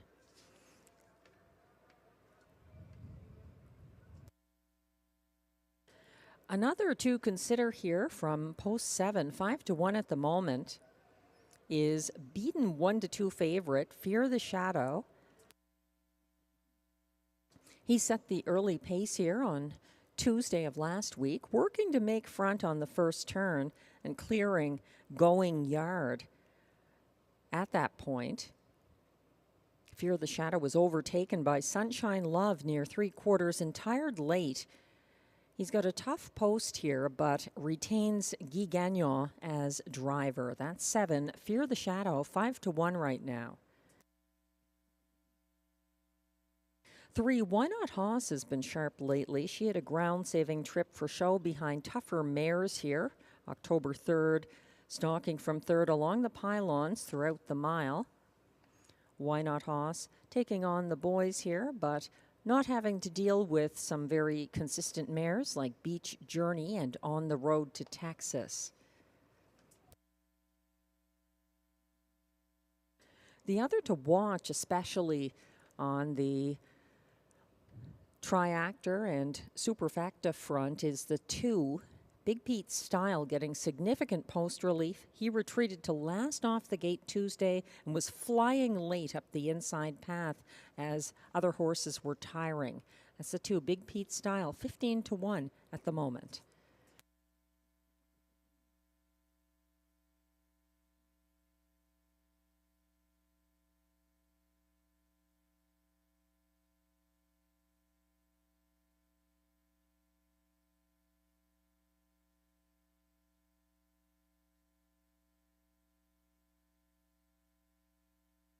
The starter has called the field for race 8. This is your final chance tonight to play the pick 3 here at Rideau Carleton.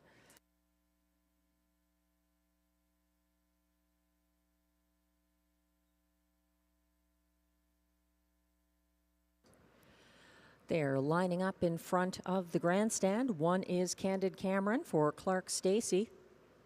2, Big Pete Style, Ryan Guy. 3, Why Not Hoss for Pascal Berube. 4, Springbridge Jim, Andrew Moore. 5, Ally Flight, Jimmy Gagnon. 6, Perfect Rolo, Sylvain Lequet. 7, Fear the Shadow, Guy Gagnon. And on the outside, 8, Going Yard for Stéphane Pouliot. They're on the turn.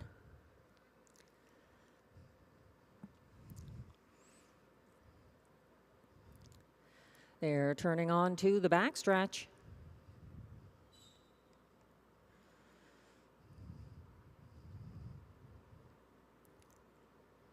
And they're off and pacing with speed from the inside. Candid Cameron and Why Not Hoss competing for the early lead. 3 wide early, and coming after them, Ally Flight for Jimmy Gagnon, who is now first over. In second, chasing Why Not Hoss, who is on the front end for Pascal Berube. 2 lengths behind them in third. That is Candid Cameron, just ahead of Big Pete Style. And following from single file fifth is Springbridge Jim, just ahead of Perfect Rolo on the opening turn. 27-2 the opening quarter, and not wanting to settle for the pocket, here comes Ally Flight to challenge, but has to back down for Jimmy Gagnon, retreating to the pocket behind Why Not Hoss. It's a 3-length gap back to third. That's where you'll find Candid Cameron as the field moves around the second turn. And then following from fourth along the pylons, that's a Big Pete Style.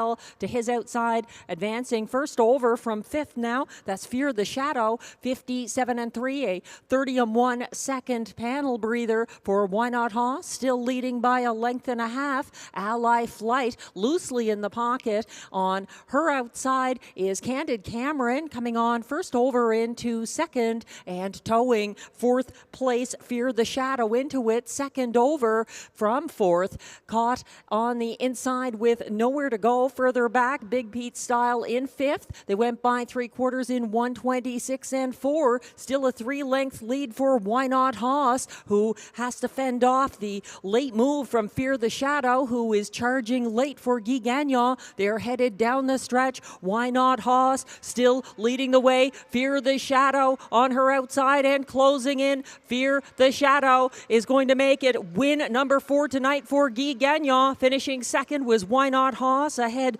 of Springbridge Gym up for show 156.4.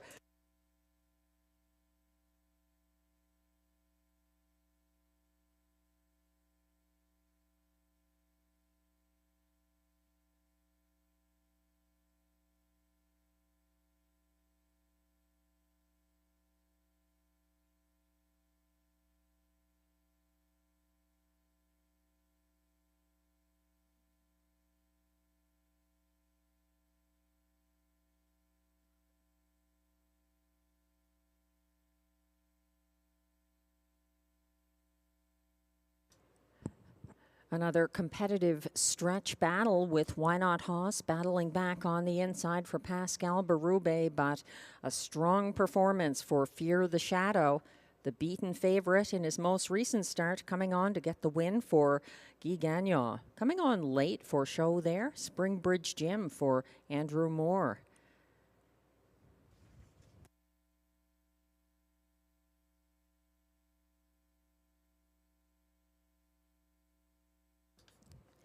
And the unofficial order of finish is now posted for the top 4. At 7-1, number 7, Fear the Shadow for Guy Gagnon, the race winner. Ahead of Even Money, favorite. That's 3, Why Not Haas, second. 4, Springbridge Gym, finished third. Ahead of a fast closing 8, Going Yard, who was fourth. 7, 3, 4, 8, the unofficial top 4 order of finish. Hold all tickets.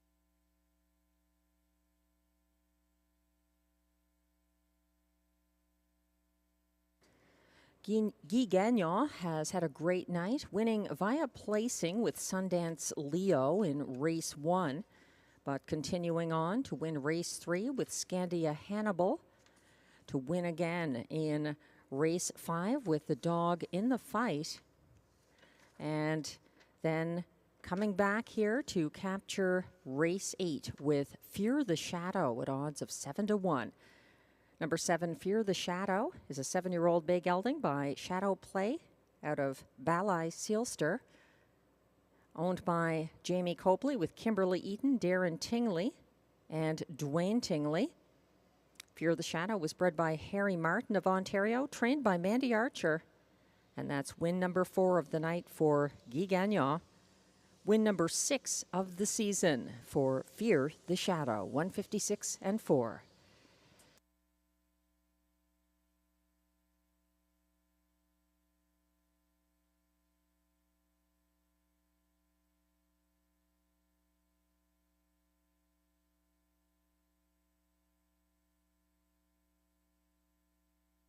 And race 8 is now official.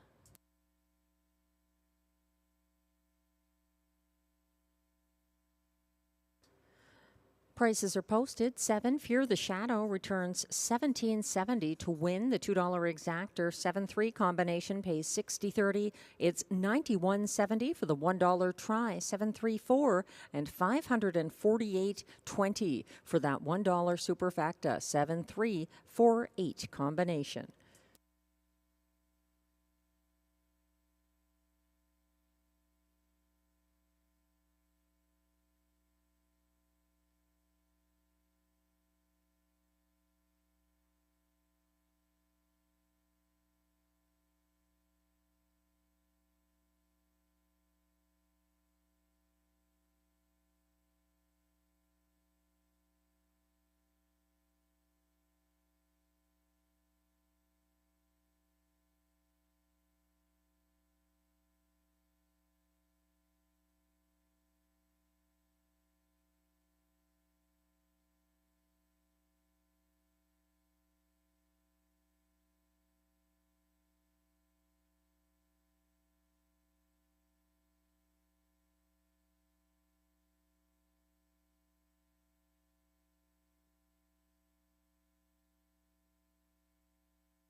The race 8 rundown is now on screen. 1, Candid Cameron finished 7th. 2, Big Pete Style was 6th. Even Money favorite 3, Why Not Hoss was 2nd. 4, Springbridge Jim finished 3rd. 5, Ally Flight was 8th. 6, Perfect Rolo was 5th. 7, Fear the Shadow, the race winner for Guy Gagnon.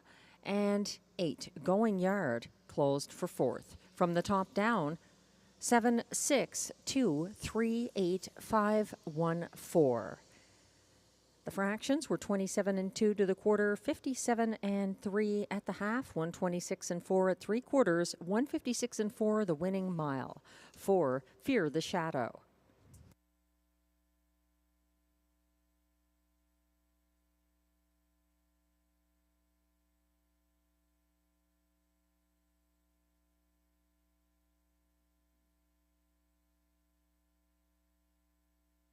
Our Sunday night feature is coming up next, the Preferred Handicap Pace with a field of 7.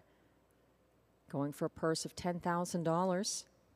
There's exactor, triactor, superfecta, and late daily double wagering in race 9. No changes in races 9 or 10.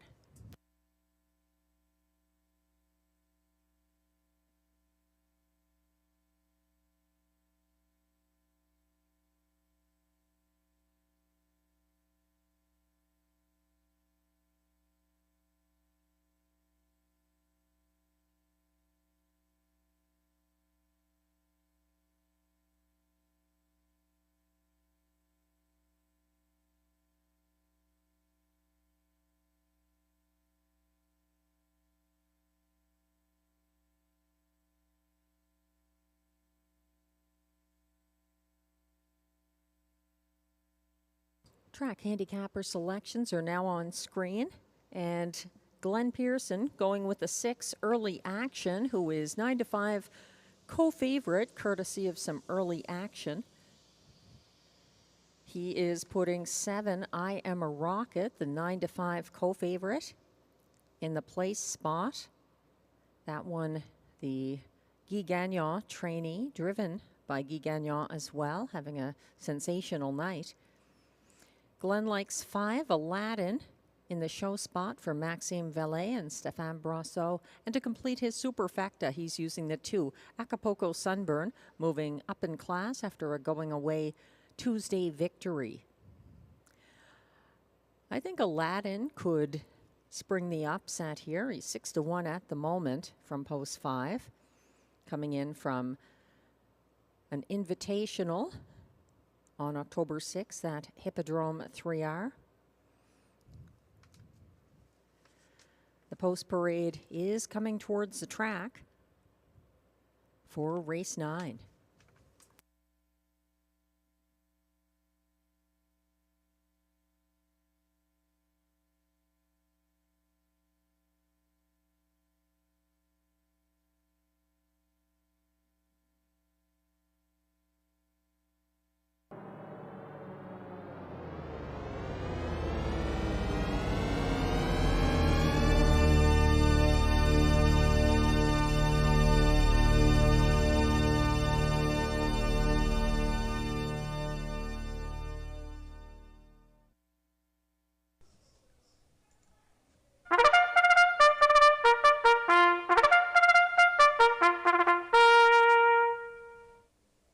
Now on track, the post parade for the preferred handicap pace. Purse, $10,000.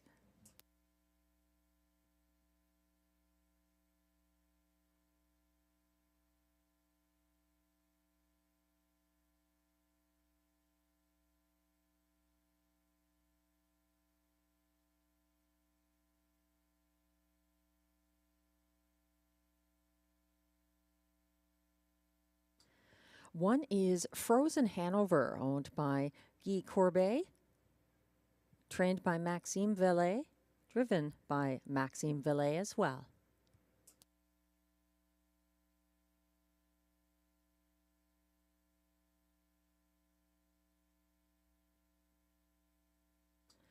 Two is Acapulco Sunburn, owned by Les Écuries BCL with Bruce Tremblay, trained by Isabelle Darvaux, driven by Robert Shepard.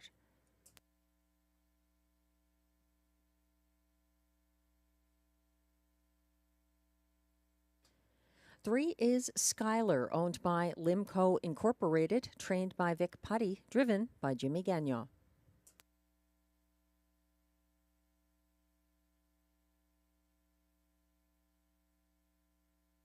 Four is Flash Cube, owned by Yvon Mondu, trained by Guy Gagnon, driven by Marie-Claude Auger.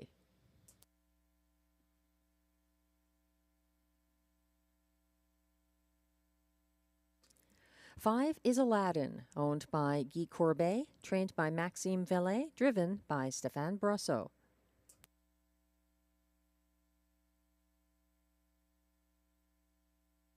Six is current 2-1 favorite Early Action, owned by Jamie Copley with Kimberly Eaton, trained by Mandy Archer, driven by Ryan Guy.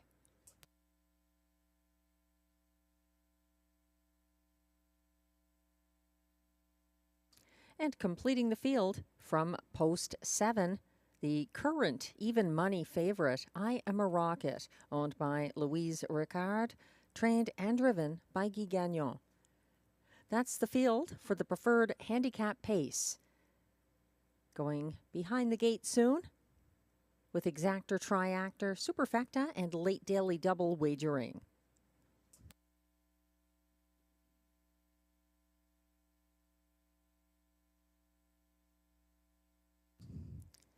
We're taking a closer look at the 7, I Am a Rocket, 5-2, second choice right now, who won on the front end from the same post at an earlier occasion. July 22nd. That was at a lower Rideau classification.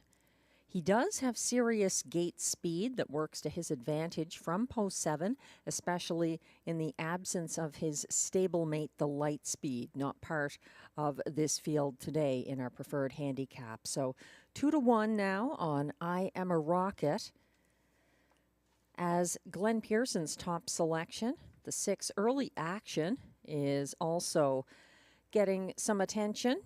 He's co-favorite here. He settled single file 4th behind the leader, the Light Speed, in the September 29th preferred handicap and had a first over move on the backstretch. He was matching strides with the Light Speed on the final turn and then jumped it off in the stretch. So early action, not usually prone to breaking, and getting a lot of forgiveness here at odds of 2-1 from the betting public.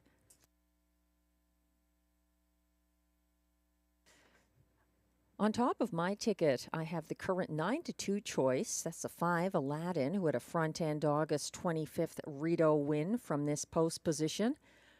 At a lower classification, however, for Stéphane Brasseur, he did upset from off the pace at 6-1 in the June 16th Rideau preferred handicap. That's the 5, Aladdin, 9-2 here. And getting some attention from post 2 as this field gets ready to line up very soon. That is Acapulco Sunburn.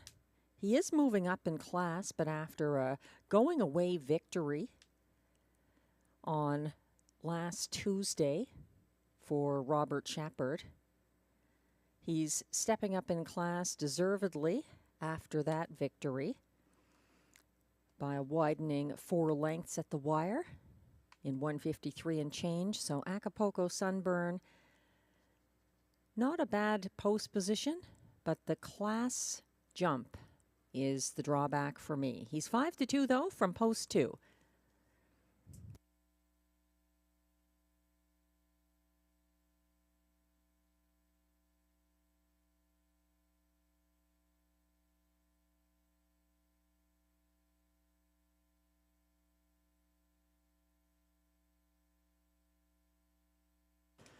The starter has called the preferred pacers. Last chance to play that late daily double tonight at Rideau Carleton.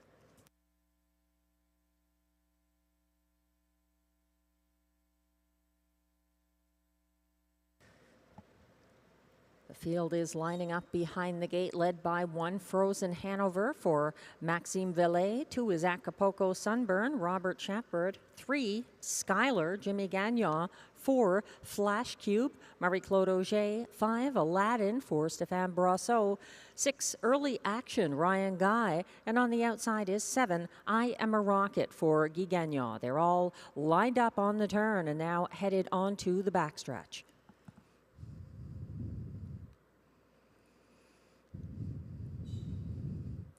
They're quickly approaching the start.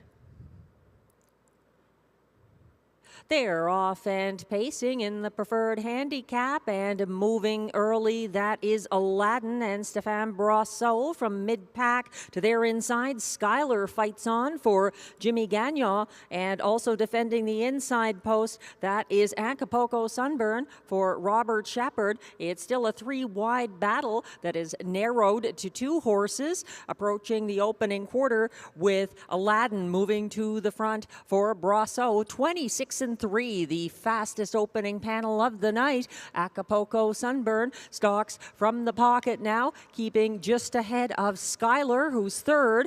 Frozen Hanover 4th. Then in 5th on the pylons, I Am a Rocket. First over from 6th. Early Action is moving, and that puts Flash Cube at the back of the pack as they head around the second turn now. And they are still led by Aladdin, who reaches the half in 56-4, a 30-1 breather there. Aladdin still keeping ahead of pocket sitting Acapulco Sunburn. Here comes the first overbid from 3rd by I Am a Rocket, gaining ground along the backstretch. Now stepping out from 4th to follow that cover. Second over, Skylar is on the move, and that's excess cover now for 6th place. Early Action, who is gapping cover outside of Frozen Hanover, trailing to 3/4 Flash Cube, 125 flat, and it's a front end battle now. I Am a Rocket on the outside is pressing the pace race as Aladdin battles back on the inside, and Acapulco Sunburn looks for room up the pylons late and down the middle of the track. I Am a Rocket up the inside. Acapulco Sunburn pulling the upset for Shepherd over a fast closing Skylar, and I Am a Rocket holds on for show 153 and 4.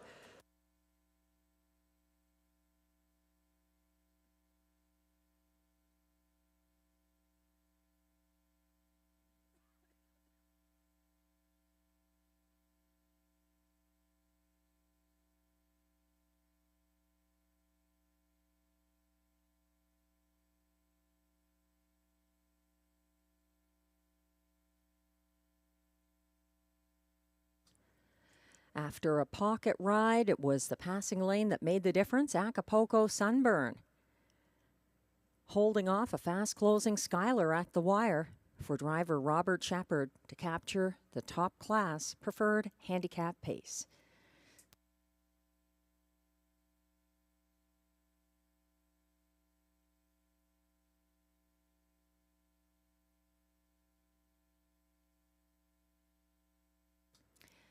Unofficial race 9 results are posted.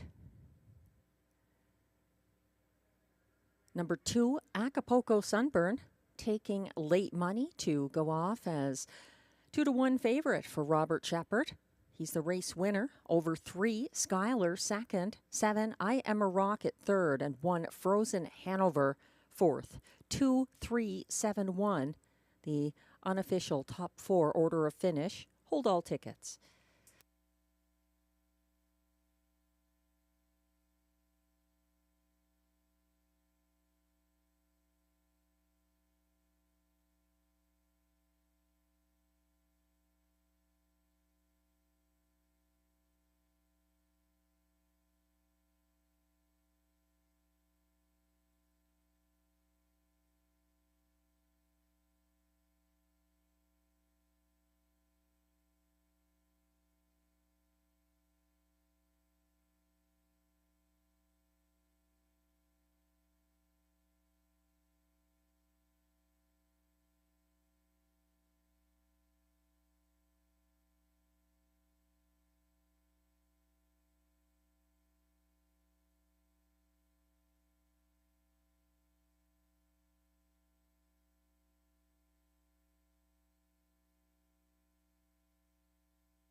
Now coming back to the Rideau Carleton Winners Circle.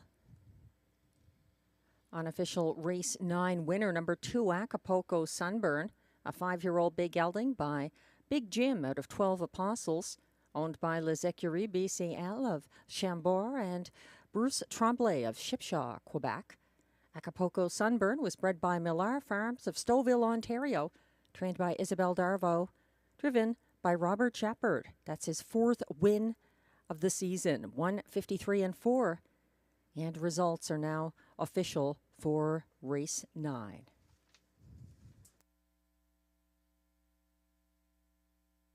It's the second driving win of the night for Robert Shepherd, winning with Irresistible back in race 4 and taking the top class with Acapulco Sunburn. And prices are posted for race 9. The 2, Acapulco Sunburn, pays $6.40 to win. The 2-3 $2 exactor pays $29.40. It's $60.25 for the $1 try, 237. And the superfecta pays $363.45 for the $1 superfecta 2-3-7-1 combination.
And the race 9 rundown is now on screen. 1, Frozen Hanover was 4th.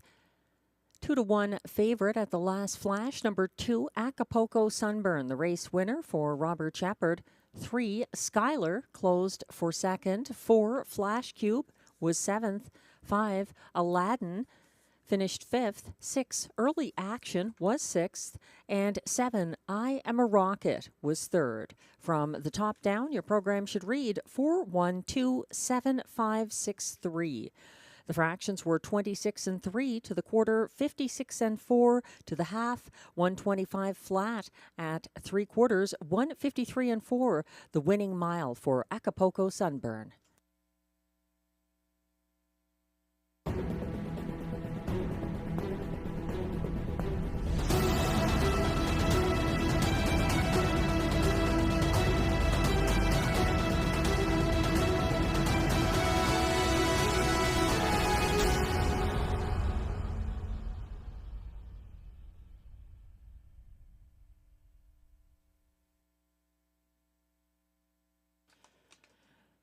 Race 10 is coming up next. It's our last of this Thanksgiving Sunday night. Thanks again to all of you joining us and playing along. Race 10 selections are now on screen from the track handicappers who are in agreement about the 6-day delight here for Vic Putty and Jimmy Gagnon. He's been excellent recently at a comparable classification, so why not use him again on top of the ticket?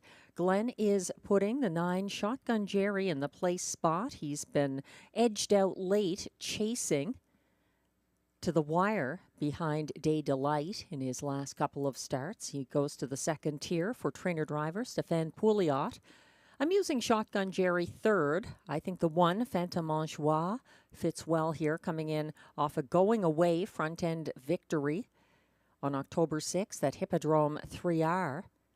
He was a beaten favorite from post 8 back on September 26th. His last start at Rideau Carleton for Maxime Vellet and Stéphane Brasseau. That's Phantom Manchois from the rail. My second choice horse here. Completing the high 5, Glenn is going to the outside and using the 8 Stonebridge Hermes for Jacques Baudouin and Ryan Guy for 4th, and completing his ticket with the 7 Perpetual Rock for Yves Tessier and Pascal Berube. I have Perpetual Rock for 4th, and then Sylvain Lecaille has been adding some value to tickets and getting some surprise winners home. I don't know that Cyclone Joe can win this. He's 10-1 right now from post 5. I do think he can hit the ticket for the high 5, and that's why I have him in there. He is definitely hot lately. He hasn't missed a check since coming to Rideau Carleton back on September 19th.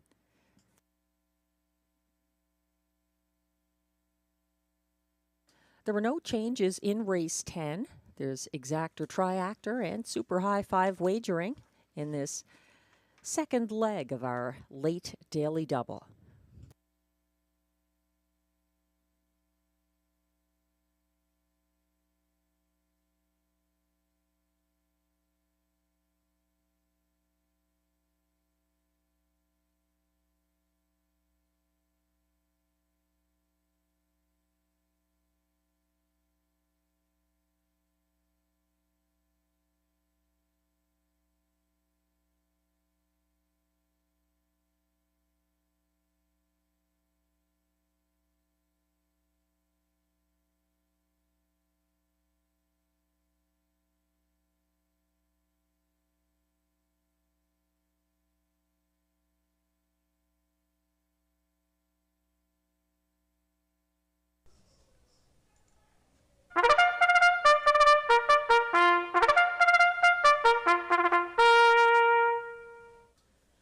The horses are now on track for the race 10 post parade. They are non-winners of $50,000 lifetime, also eligible non-winners of $7,500 in their last 5 starts, and $25,000 claimers. The purse is $8,400.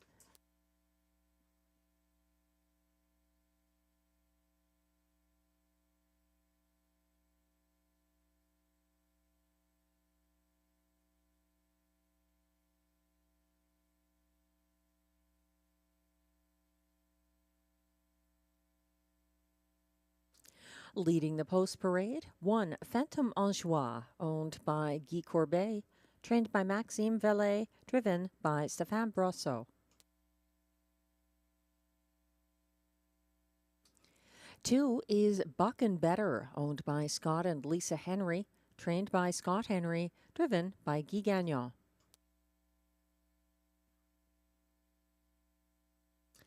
3 is Love My Rockin' Bird, owned by Limco Incorporated, trained by Vic Putty, driven by William Waugh.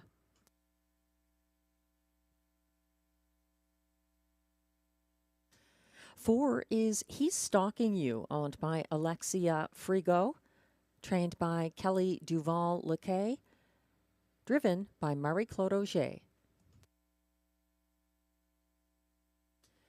5 is Cyclone Joe, owned by driver Sylvain Lecaille, trained by Kelly Duval-Lecaille. 6 is the current 6-5 favorite, Day Delight, owned by Triple S Equine, trained by Vic Putty, driven by Jimmy Gagnon. 7 is Perpetual Rock, owned by Gina Bragagnolo, with trainer Yves Tessier and Lynn Bragagnolo, driven by Pascal Berube.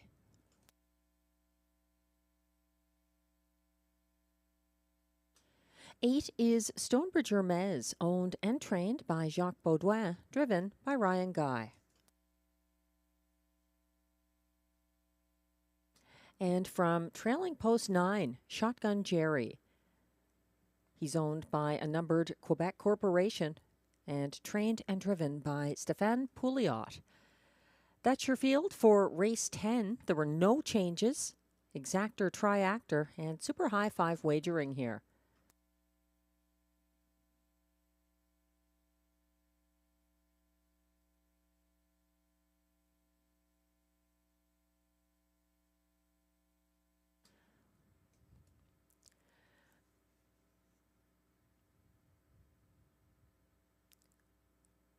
Day Delight from post 6 here is the 6-5 favorite. He does look like Jimmy Gagnon's choice over Love My Rockin' Bird. And Day Delight gets a bit of class relief as he seeks his 3rd consecutive front-end victory. 6-5 at the moment on Day Delight. His top rivals seemed to be the 1 Phantom en Joie, who crushed for Stéphane Brosseau last Sunday at Hippodrome 3R. A going-away victory on the front end for Phantom en Joie. He's up in class here. And the 9, Shotgun Jerry, somewhat surprising. 6-1 price on him. He moves to a trailing post.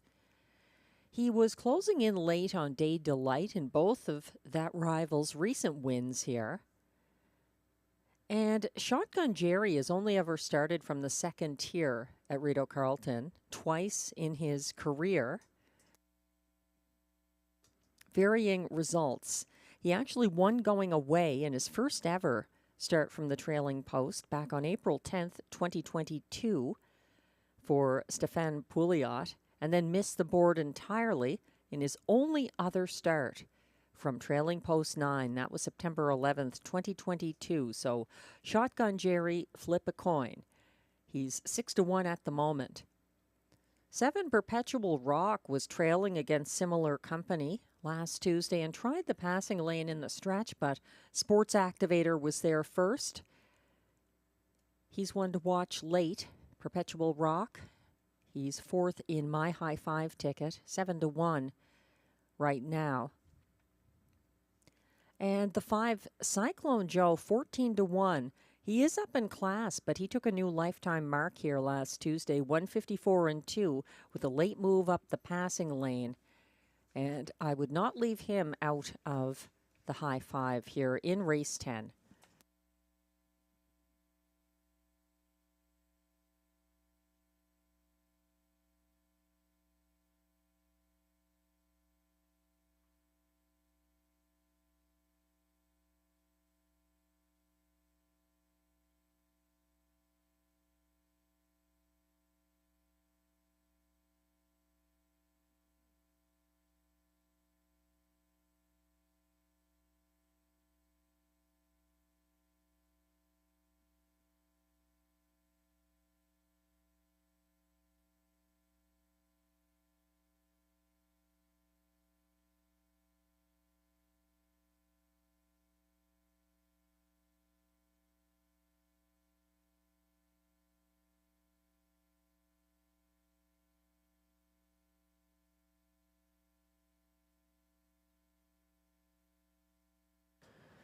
Your last chance to wager tonight at Rideau Carleton is coming up here in race 10. They'll be lining up very shortly. Still favorite at even money, the 6 Day Delight. Exactor, Triactor, and Super High Five are available here on race 10.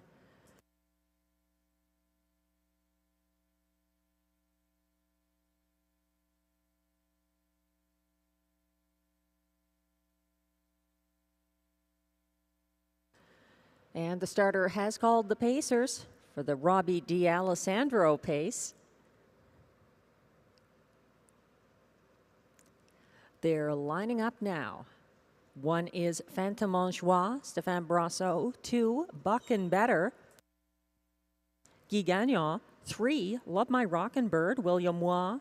4, He's Stalking You, Marie-Claude Auger.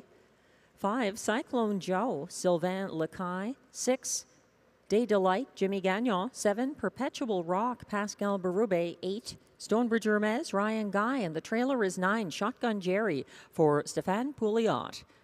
They're all lined up on the turn with trailer Shotgun Jerry closely behind.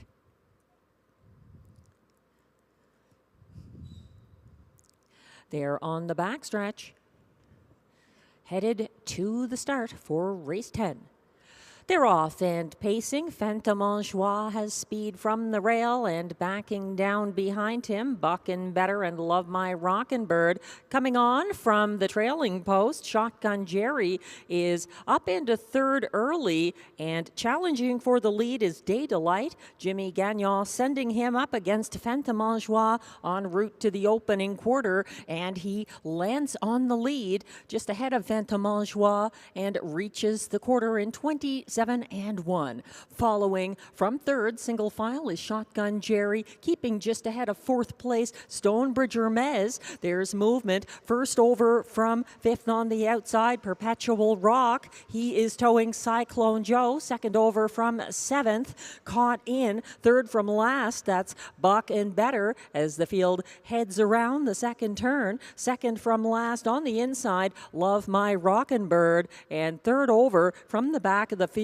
He's Stalking You. They went by the half in 55 and 4, still led by a freewheeling Day Delight, keeping ahead of Phantom Joie, sitting the pocket, and Shotgun Jerry yet to leave the cones. He's up in third, ahead of fourth place Stonebridge Hermes. Parked first over in fifth, and not gaining ground is Perpetual Rock as they near three quarters at that clocking reached in 1:23 and 3, with Day Delight still leading the way and now taking his shot. Here comes Shotgun Jerry, tipping for the stretch drive, looking for room up the inside. Phantom Joie, and Shotgun Jerry is going to go on past Day Delight. Shotgun Jerry to the lead and in front at the wire. Coming on late was Stonebridge Hermes. Looked like a battle for show between Phantom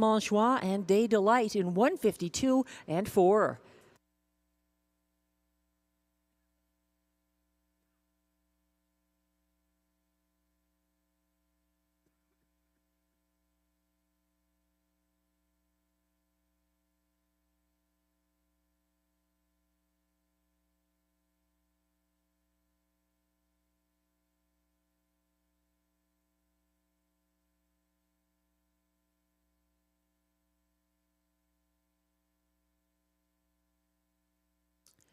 A patient trip for Shotgun Jerry, finally getting the edge over Day Delight in their latest rematch for his third seasonal win.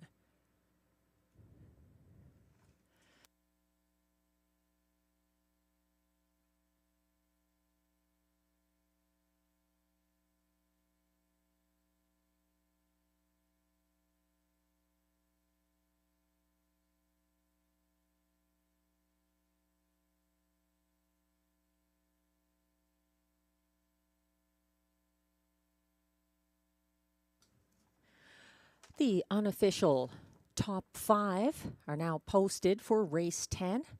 5-2 on winner number 9, Shotgun Jerry for Stefan Pouliot. Closing for place at odds of 22-1. That was the 8, Stonebridge Hermes. 7-5, beaten favorite, Day Delight was third, ahead of fourth place, number 1, Phantom Anchois. And completing the high five was 7, Perpetual Rock. 9-8-6-1-7, the unofficial top 5 order of finish for race 10.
Now coming back to the Rideau Carleton winner's circle after race 10, it's unofficial winner number 9, Shotgun Jerry. He's a 5-year-old brown gelding by Royal Majesty out of Michiko, owned by a numbered Quebec Corporation of Gloucester, Ontario. Shotgun Jerry was bred by Winback Farm of Chesapeake City, Maryland, trained and driven by Stefan Pouliot. That's win number 3 of the year, and a seasonal best 1:52 and 4 mile for Shotgun Jerry.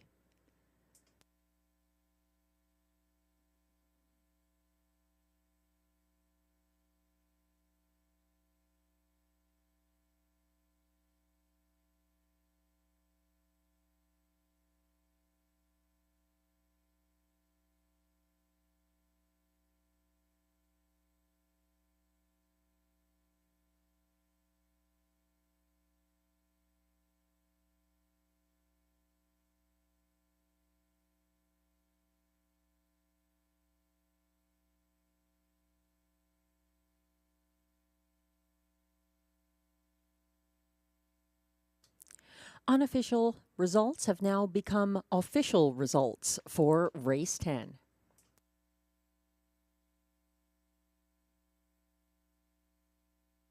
Nine, 8, 6, 1, 7.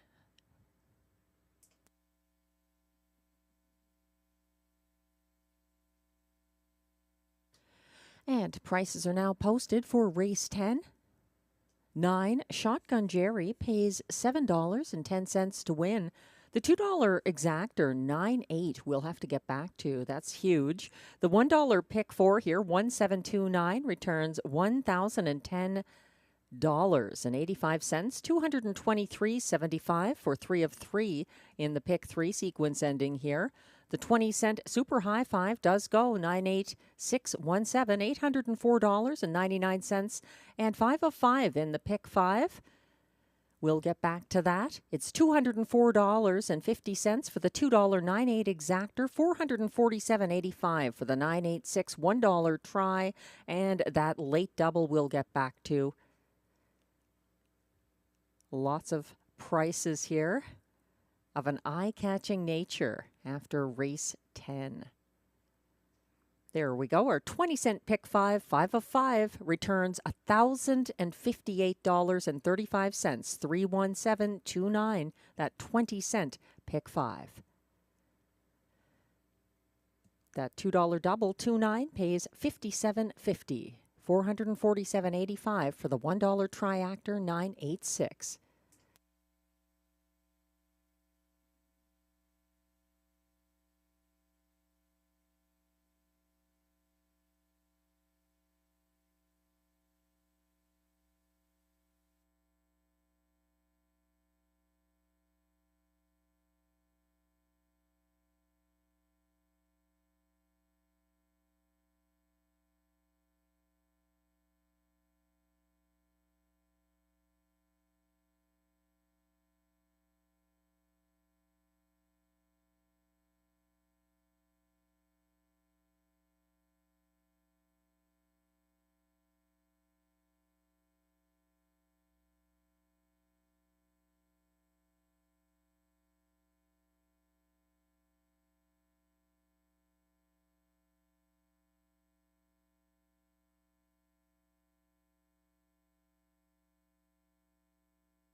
The race 10 rundown is now on your screens. 1, Phantom Manchois was 4th.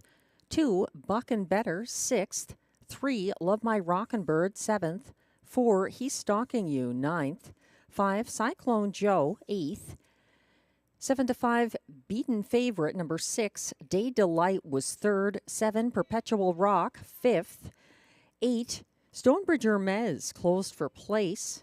And the race winner from trailing post 9, Shotgun Jerry, for trainer-driver Stéphane Pouliot.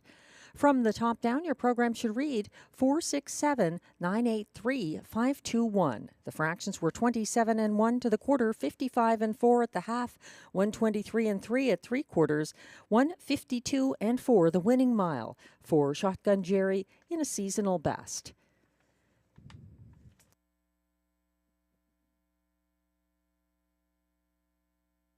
And that concludes our Sunday night racing. Tonight's handle, $303,039. Thanks very much to all the horse players joining us this Sunday night. We'll be back on Thursday, the 17th of October, with our regular 4 p.m. post time. Enjoy your Canadian Thanksgiving weekend and the rest of your night. I'm Melissa Keith, track announcer.